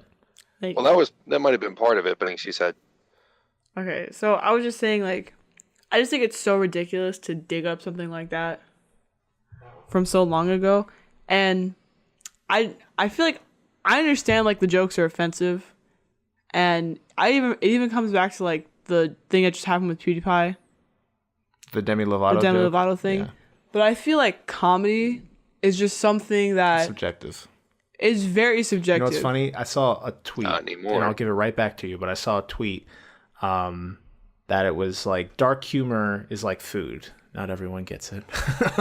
Like that I saw that tweet. I did see that describes tweet. the whole fucking Oh my situation. But continue. Like, I feel like comedy is just such a thing that is so important to people. Yeah. Like, you know, like they say laughter is the best medicine. Yeah. I know that's like super corny, but it's just like, I feel like if you can really laugh at a situation. I was just watching the H3 podcast and they had something like this where it was like a therapy thing. It was ridiculous, but like the concept of it I kind of liked. It was like people sharing their trauma And then everyone laughing. and everyone was laughing at it. Yeah. I thought it was so stupid, but like when you think about It alleviates the situation. Yeah, it's kind of like it's kind of like a therapy to like sit there and make a joke about it. Like, I know the Demi Lovato thing was like too soon, but even if he had posted it like a week from now, people would have been like, "That's so wrong." Like this, and then this. it also comes down to now PewDiePie. I watched this video talking about it that he woke up. It was like 5 a.m. He posted it. He saw it, and he didn't really even know much about Demi Lovato's situation at the time. But if it was someone else, I highly think that a lot of people wouldn't have even given a shit at that point. Oh, it's just some dude memeing. No. But the fact that it was PewDiePie and his situation, Yeah, I saw that too. and the stuff that he has, the issues he's had recently, everyone, it's easy to jump on someone. They're like at his throat now. Yeah, with everything. It's easy to jump on someone like that. Well, think about it. If you're somebody that wants to be outraged, you want to rage, you want to take people down, you want to force the world to change around you, you favor fascism like that, you want other people to have to adopt your values, you're going to rejoice at knocking people down. But the ones you want to knock down are the big public figures, the ones that have their own opinions, the ones that aren't afraid to make noise, or the ones that just because they're big, if you take them down, you can add another notch in your rage belt. It makes You know, me Gunn stronger. doesn't have enemies. He really doesn't. He doesn't. I mean, he's been a Boy Scout in Hollywood, but he's a titan for them to knock down. Pewdie, on the other hand, thrives off of pissing stupid people off. So the moment they have an opportunity to pounce on him, they will. Yeah. It's a given. You have anything else to add, Caitlyn? I'm like not even done with my point. Like everyone keeps continue. interrupting me. Oh. But like I feel like just like something like comedy is just so important to us as as humans that making a joke, I don't think it's that bad of a thing. Like I know the thing with like the Rick and Morty thing that like is kind of messed up. But the thing with what's his face? Gun. Like honestly, who cares? Like whatever he said, like especially if it was so long ago. And you know what's interesting? Sorry to interrupt you again, but this is a conversation. Oh God, he's gonna kill you. People Where's my cowbell? I need my cowbell. genuinely think that he's a pedophile. Can you believe that people are that way? That people genuinely think because he made those jokes that he's a pedophile, and that they're all centered around I can believe pedophilia? it. People are just so ridiculous. Like they'll believe literally anything, and they get their minds wrapped around something so easily without having they don't have any facts. They don't have anything to go off of. And they're just like, he made a stupid joke, so now he's a pedophile. How stupid is that? You don't even know this person. It was a line of jokes. It was like 9 of them. Whatever. But yeah, You get it. It's just, I just think it's so ridiculous. People nowadays, they look at the surface of things. yeah, and then no deeper. They build their worldview off of Around surface a level surface, information. Yeah. It's just, I just think it's ridiculous. It is. And yeah, I agree with Sam. Like people can change over time. Like an example for me, I might have been like a child But like I used to say some really stupid things I'd cringe at. But now, like when you think about it, like obviously I've gotten older, you get more sensitive to things or whatever, or you get like smarter, wiser. Well, yeah, adding to the thing that, like Sam said, that people believe that people don't change. Everyone goes through maturity. It's like one of the basic parts of growing up and becoming more human-like, I guess I would say, because we all get, again, more attentive to things around us because we become more mature. We gain more experiences, and that alone is a huge form of change. He made those jokes. Yes, they may be in poor taste in a different time, but he grew from those experiences. He learned a little bit more to be a little bit more sensitive to things around him. Right. And one thing I'm going to bring up when we do get back to it is we'll talk a little bit more about that. But are you good? You have anything else you want to add? My God, Kyle, just shh. I'm just saying because. And people also go through trauma on a day-to-day basis. Like I think we can agree that every person has gone through some sort of trauma that also changes you as a person. That doesn't have to do with like you getting older, but there's just things in people's lives that change them. Every single person will be changed like a week from now, a month from now, whatever. I just think it's ridiculous that people can't look to themselves as when they're talking about other people. Like, oh, he's a pedophile because he made these jokes like however many years ago. But what about me? Like, what have I done in the past 10 years? I'm gonna give myself 10 years. Like when I was 9, like it's just so baffling to me. Yeah. Now I'm done. Okay. Sam, do you have anything to add to the situation? I kind of spoke my piece, but again, it's just sad nowadays that you can be in trouble with your position if someone digs deep enough and is desperate enough, will go into your social media, into your past, bring it to the surface, and even though you're a different person and you have proven that, you're still being judged for your past actions. And that, to me, my beliefs just do not allow that to be conceivable, because I believe in grace, and I think that people make mistakes and they made choices that they may regret, but I believe that there is a grace that covers that, and I think that everyone should be given a second chance. I mean, everyone should not be looked at by one side of a coin. There's two sides. Your past and your present, and you determine your future. And if your present is different than your past, whether it be good or bad, that's up to you. And clearly, this guy is different now than he was 10 years ago. But again, we're in a society where we judge people for their past instead of who they are now. And it just angers me that we're in that day and age. Thank you, Gandhi. All right, Shawn, what about you? What do you got to add? We don't live in the same world we grew up in, man. This is a culture now where you're judged by small things that you've done, and you don't have a choice in it. You're not considered for growth. It's not taken into consideration that it was done for humor's sake. And the only thing that separates a good rape joke from a bad rape joke, and I'm deadly serious when I say this, is execution. There's some comics that can come up and they can do a rape joke and everybody laughs. They understand that the joke is not making light of rape. The joke is drawing some other point. Oftentimes, just to help people be a little less afraid or a little less uncomfortable in a world that's dark with things like rape. But that's the only thing that separates a good rape joke from a bad rape joke. You have people out there that would say there is no such thing as a good rape joke. That may be true.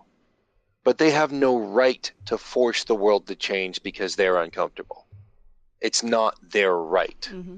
But we are in a society now that has decided that based off of an individual's comfort level, the rest of the world must change.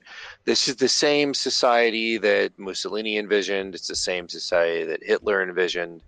I'm not trying to call everyone that's liberal a fascist because I am liberal. But I am being forced into a conservative corner that I don't want to be in because people are trying to take my right to choose away from me. And this comes down to the fact that now, when they want to be outraged, all they have to do is dig up some dirt, complain, get somebody fired. If you don't like the employee at Starbucks, follow them around for a little while, and as soon as you find something that's dirty, go and report it to their manager, and boom, they get fired. Gone are the days when we voted with our wallets. If we don't like an establishment because they don't hire gays for some reason, and I don't know that there's an establishment out there, but let's just say there is one, we stop eating there. We can talk to our friends. We can put messages out to groups that we're associated with and say, hey, let's not eat here because of this. We're not trying to get them fired. We're not trying to get people fired. And ultimately, you're not trying to make anyone lose their jobs. You're trying to have them change their policy. But voting with your wallet is one thing. Digging up dirt and putting social pressure to get someone fired because of something they did or said 10, 15 years ago. I get it when it's someone like Roman Polanski who drugged and raped a 16-year-old girl. You know, that makes sense. You don't want him working. You don't want him getting the accolades that he's getting in his 60s and 70s, having gotten off scot-free for doing something this awful to a girl. But when somebody says something, they put something out there on social media, number one, you have to understand now, you live in a world now where if you put something on social media, you can and will be judged for it. Do they have the right to judge you? No. They got the right to form an opinion, but nobody has the right to judge except for their own personal universe. I can judge for myself, but I don't have the right to judge and try and put that image on other people. I don't have the right to try and get Kyle to think like me or Caitlyn to think like me or Sam to think like fucker. If I ever got any of you to think like me, I'd lose a shitload of respect. I don't want you to think like me. I want you to think like you. That's not the way this culture works anymore. So what I think they did to Gunn was bullshit. I think it was absolute foul, morally bankrupt bullshit. I already touched on the outrage culture thing, just like Sam did. I think it's evil to do that. I think that taking that power is evil. I don't think that people should be doing that to anyone. I don't think they have the right to do that to anyone. But until our world grows out of this fucking phase, you are going to consistently watch people get struck down in the name of social justice. And 9 times out of 10, it's not going to be a situation with fucking Jesus Christ, Shawn. We need to get you a computer, my man, you laggy fuck. God damn it. How much did I lose you on? It was like 2 sentences, although the whole thing was in and out, but I could somewhat hear you. 2 sentences, I think, go back. It's not like that. Wait, it's still going. It's still going. Have mercy on my soul. Sam, are you on a phone? In and out too. No. You're not on a phone? Mm-mm. God damn it. It's Discord.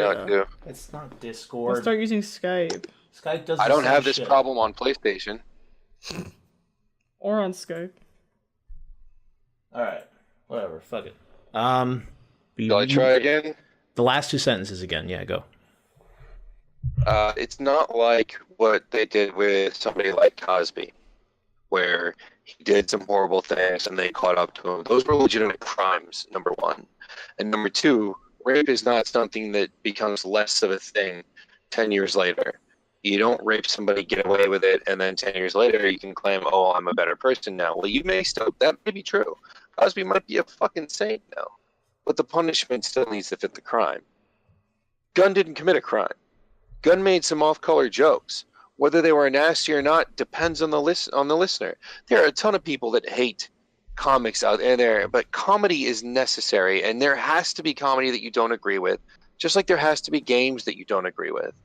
This doesn't fall that far from the line of, what is appropriate in a game, what isn't. A year ago we had a podcast where we talked about things, and we had several different viewpoints, but we found a common ground. Only when it comes to this, I don't think we're going to see a common ground. I think our culture is going to have to grow out of it, and we're just going to have to endure the poison and the toxic environment that they're creating. But we are watching our rights slowly get nibbled away by people that don't think we should have them, that we should have the right to make an off-color joke and keep our fucking jobs.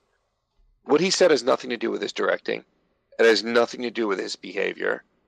And whereas it was bad, it was not him saying something like "damn the darkies" or "fuck the Jews." He wasn't showing some sort of extreme hatred toward a group. He wasn't attempting to incite violence or negative change. He said something stupid.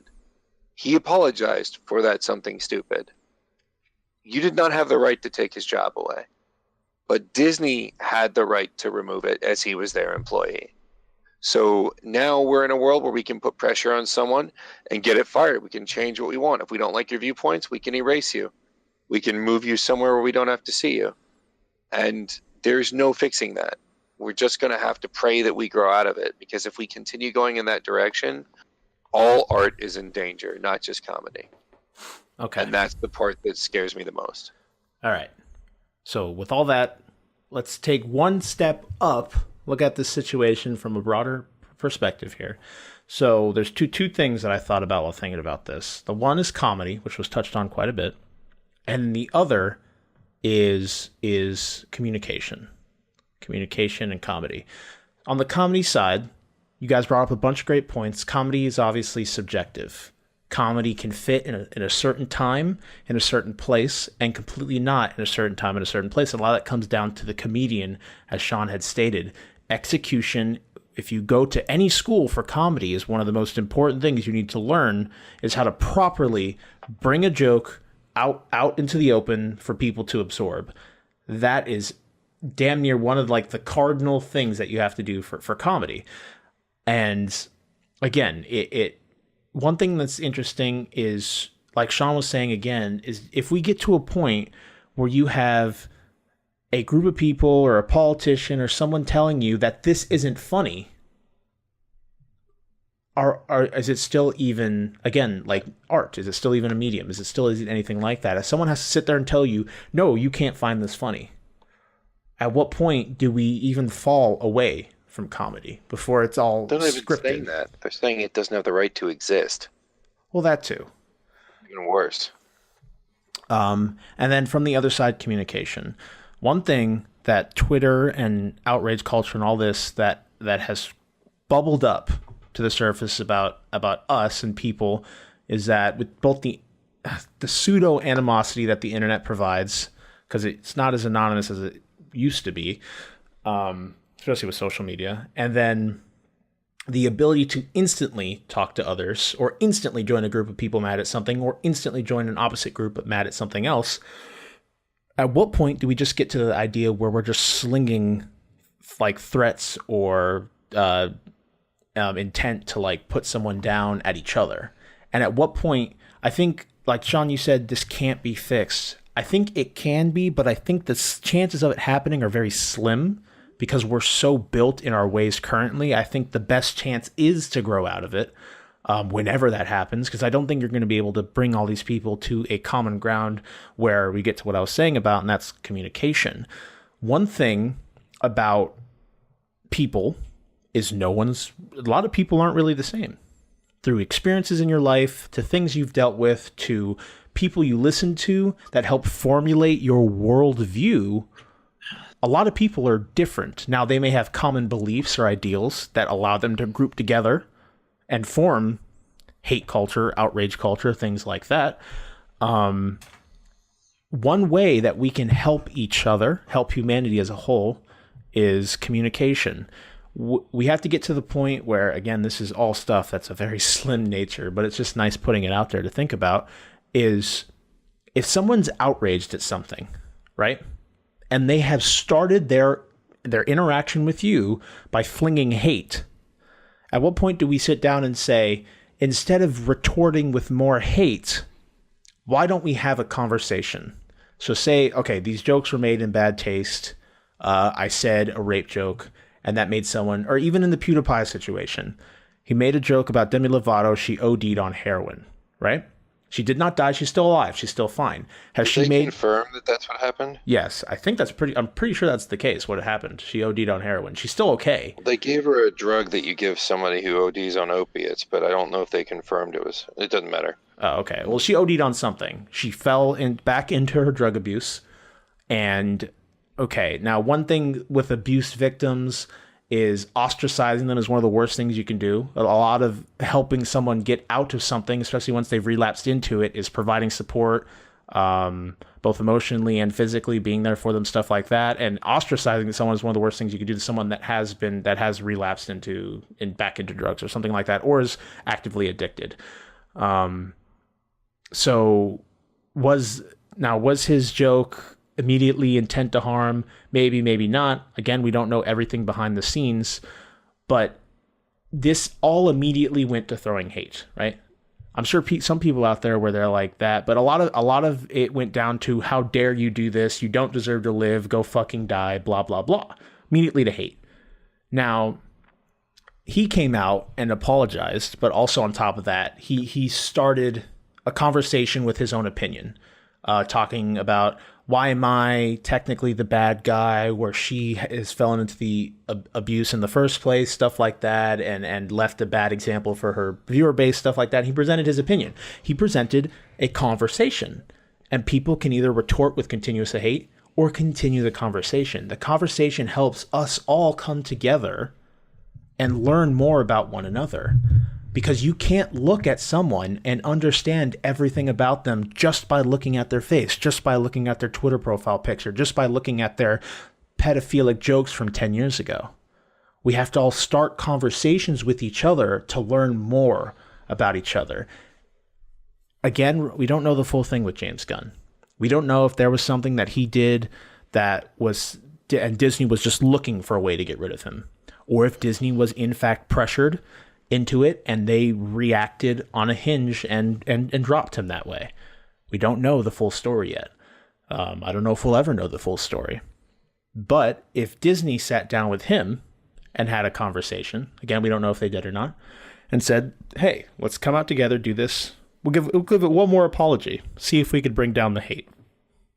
We'll see what happens. We want to continue having you work on this movie. You've done great work for us. And then we'll move from there. A conversation is started. And then at that point, if he apologizes, makes it sincere and asks, hey, I'm sorry. Those jokes were made in poor taste. As I've said before, I'm a new person. Let's talk about this. Why you hate this? Why you have outrage here? Are you just trying to bring me down? Let's learn more about each other. But I think with the way that things like Twitter are, things like Facebook are, a lot of it is just, it makes it easy to blow off steam by throwing hate. It's very easy to sling hate or a defamation of character or anything at someone else through all these things. Everything's logged, all these things like that. So I want to, again, this is all in a perfect world where everyone's happy and no one's an asshole and all this stuff. I think a lot of it is taking that time to think in these situations. If we ever get in a situation like this, say, yeah, I remember I made a stupid joke about Hitler on Facebook, like when I was in middle school or whatever, and I had someone yell at me to take it down. It was a long time ago. And eventually I took it down. I didn't want to deal with it. So I did. I took it down. But there was no conversation there either in that situation. Someone got mad with me and I just reacted by removing its existence. So nothing was learned in that situation. No one learned about each other. No one took the time to, again, help us all as a humanity get closer to one another. So where do we go from here? How can we help this better? I think, again, one way is first get rid of outrage culture. Let's stop banding together to bring people down. Let's stop working like mobs. Let's all try and think as each other, as our own respective selves every once in a while, instead of conforming into this blob of hate to murder someone. Let's be a little bit more individualistic about that. And then again, starting conversations with people. If you made a rape joke, someone came at you with, man, that was really shitty. It's like, okay, if you mind talking to me about it, why has this affected you in the way that it has? How can I help? Blah, blah, blah. Hey, you might make a friend. Maybe. You never know. So what do you guys think? Moving forward with this whole situation on hand, do we still have hope for humanity? Can we bounce back from this? Are we Why does this doomed feel like to the be? end of a Jerry Springer episode? Or are we doomed to? I just hope the fucking Terminator robots come sooner or later, so I could die a glorious death to future mass murderers or something like that. And AI remember, taking over. take care of each other. Kim, what do you think? Dude, you had Eddie Murphy a year, God, dude, in the 80s. Eddie Murphy did a comedy set called Raw, which was funny as fuck when he did the "You Ain't Got No Ice Cream" bit. But during part of it, he had, I don't know, it was like 15 minutes where all he did was bash gay people, call them faggots and shit like that. And I was shocked when I watched this last year. Yes, I'm please. serious. He like, It was made in context, so I'll let it go. it blew me away because you wouldn't expect anyone to say that these days, or that kind of negative humor or that kind of hatred. We evolve into and out of phases of ignorance. And back then, nobody said anything. They didn't call him hateful. They called him a genius, even though most of his shit was written by Keenan Ivory Wayans and Arsenio Hall.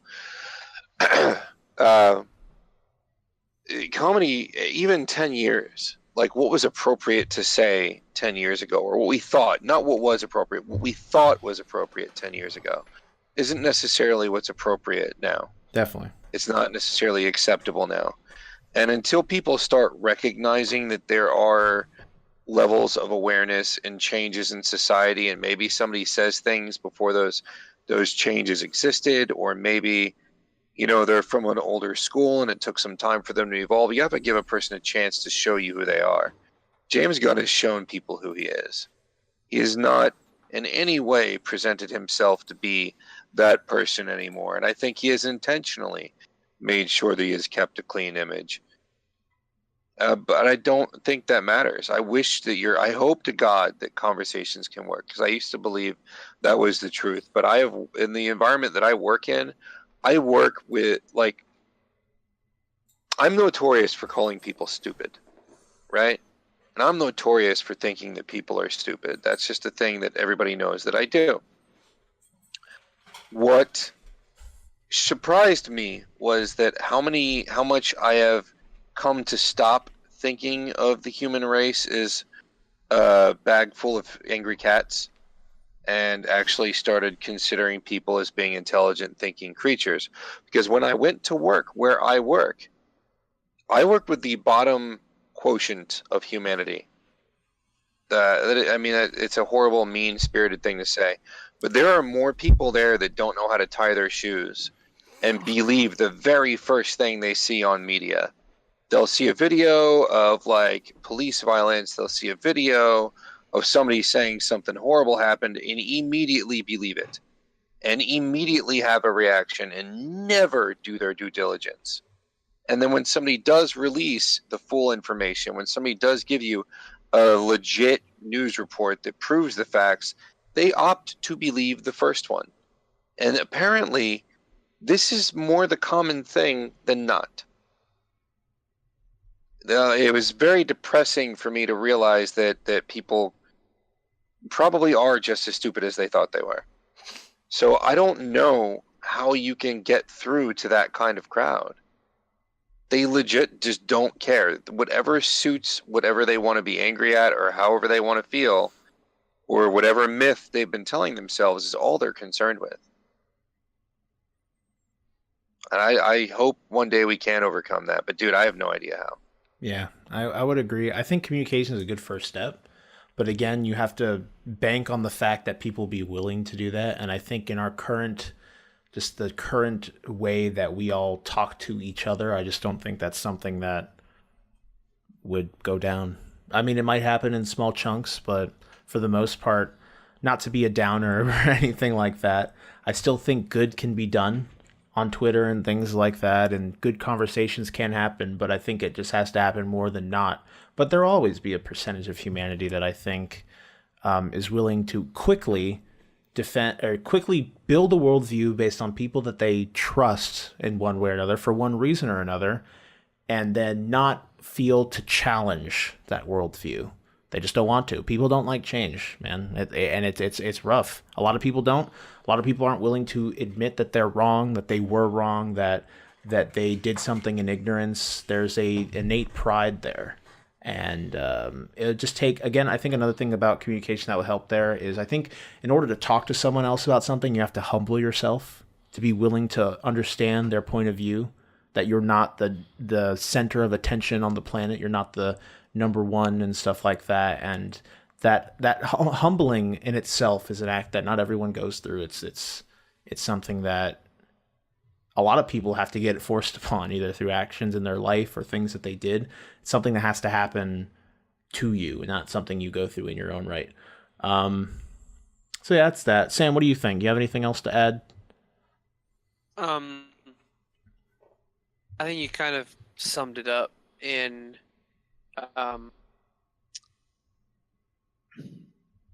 change is hard for people to accept. It's something that people aren't willing to do, and unless these people, this outrage culture, want it changes, then you're going to see more and more situations like this, and then it's going to get to the point where everyone's afraid to make a joke. Everyone's afraid to even think about making a joke. I think you're already there, man. Yeah, we are. I mean, we are, but I think it can be a lot worse. I think it can be to where, I mean, it happens to normal people too, and which is a shame. You know, secretly, there's some things that offend me, but guess what? I have the maturity and I have the tactfulness to not rage about it or to, you know, get angry about it. I don't repress it, but I also don't try to say, hey, that offended me. I think you should apologize. No. Now, if it is, you know, something very personal, then that will be hard to overlook. But again, I try not to let many things bother me. I try not to let things offend me. There's some people who cannot let stuff go. They have to confront it. They have to be justified. That's the problem, is that they feel like they have to have some kind of justice done to them. They have to feel like it. They feel like unless I feel comfortable or unless something's done, then I'm not going to let it go. And that is the problem with this outrage culture. They have to feel justified because of how they feel, or that unless they are rectified or something's done, then they're never going to get over it, and they're going to keep whining and crying about it. So, do you think that it's a generational thing? Do you think that because I've wondered this, because I've heard so many people slam on millennials or slam on Generation Xers, and I find that annoying. No, because I think lumping a group of people together based off of your feelings is stupid. But do you think that it's being raised? Because you know how like the newer generation seems to be perceived, or the newer generations, whatever that is, seem to be perceived as entitled, and entitlement goes a long way to explaining people feeling like they deserve justification for something. I think that I think the blanket statement bundling the millennials or people together is wrong, but there are instances where there are some people my age and younger who do feel entitled, but again, it's a small percentage. But really, Agreed. I think most of the outrage culture is people who are in their 40s and 50s. This older generation that has wait. that has that One has second accepted here. 1 second here.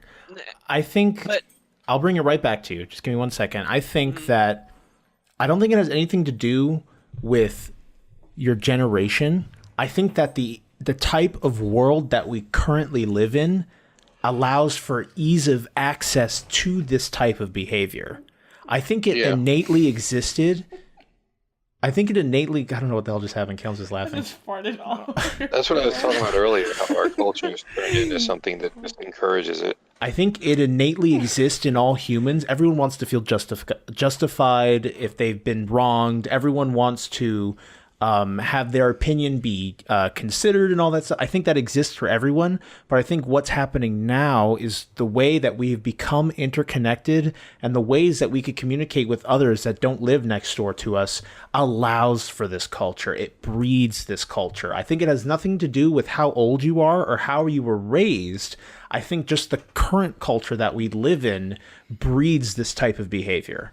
I don't want to go saying that 40 to 50s or 60 to 70s, because my grandma does the same thing. She'll see something in an email and she'll tell me about it. I'll be like, no, I don't think that's necessarily correct, Grandma. And she sometimes will get frustrated with me. And I'll see kids that are 9 years old doing shit like that. I think it innately exists in all humans, but in this environment that we live in, it breeds this, it allows this, and it even sometimes rewards this type of behavior because you can get that justification. These people were justified. They felt mad that this dude made bad jokes. He got fired.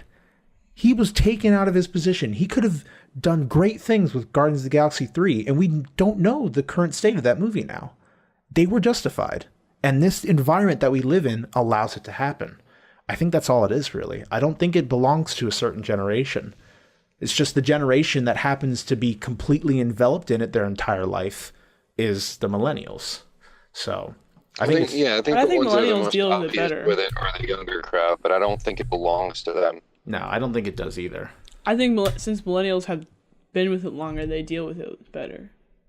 I don't think millennials I don't know. It goes back to most of the complaints that I've seen have been from a younger. Well, the most visible complaints that I've seen were from a younger set. That doesn't mean it's all of them. I mean, you have Sarkeesian and shit, and she's clearly not. Think so? Like, I agree with Kyle. I don't think it's an age thing. Yeah, I don't think so either.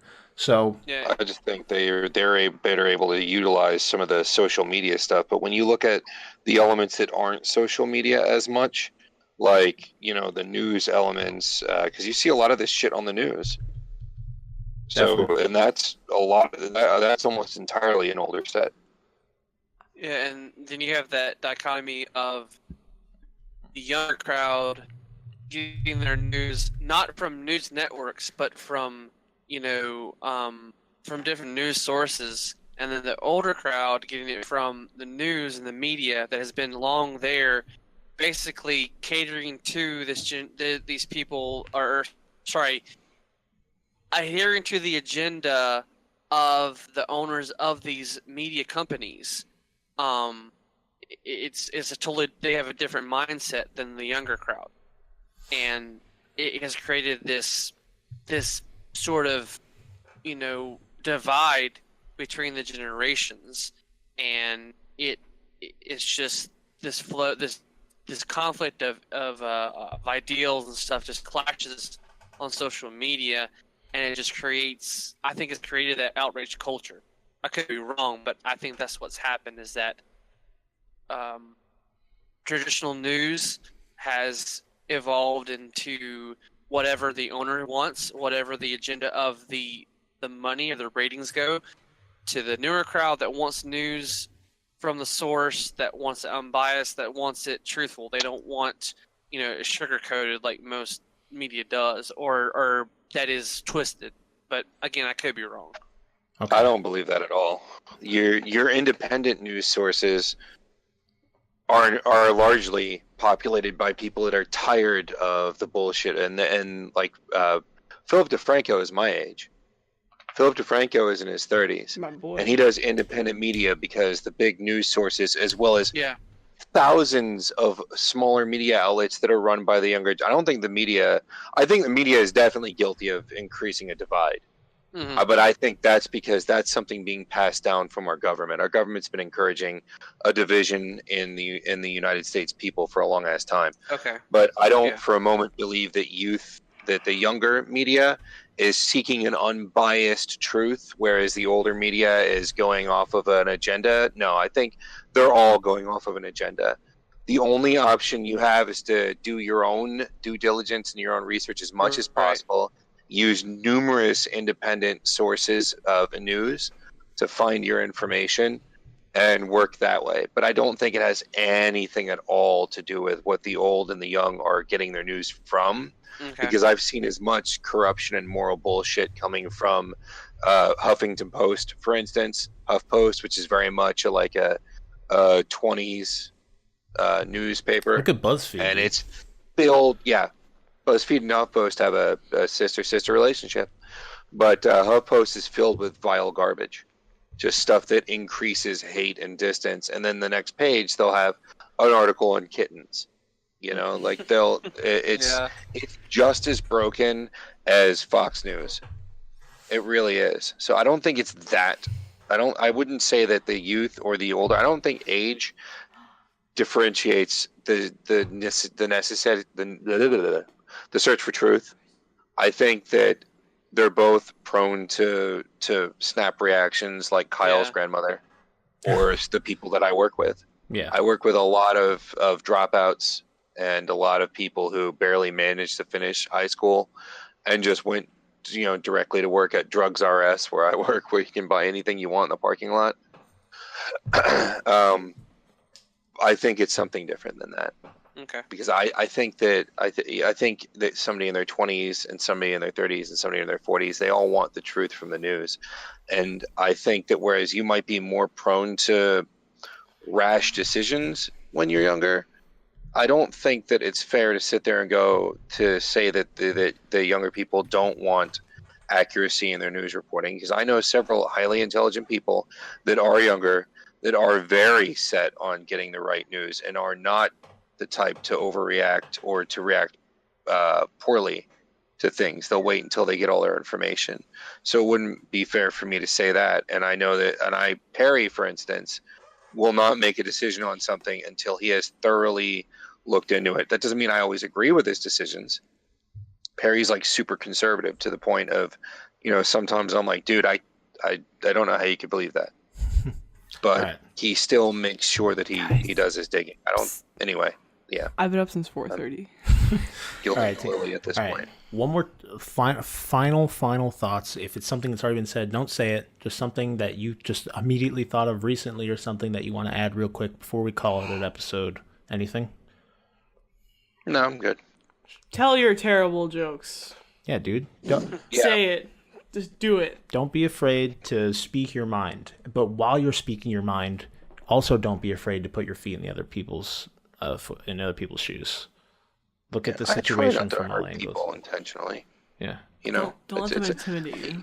It's also good to not try and hurt people, but at the same moment, don't curb who you are just because it's going to be unpopular. Yeah, don't tiptoe your way through life trying not to piss off anybody, because you're going to piss off someone. People can look at you and get pissed off. So don't take this news and go doom and gloom to the next day, to your next job, and say the world is doomed.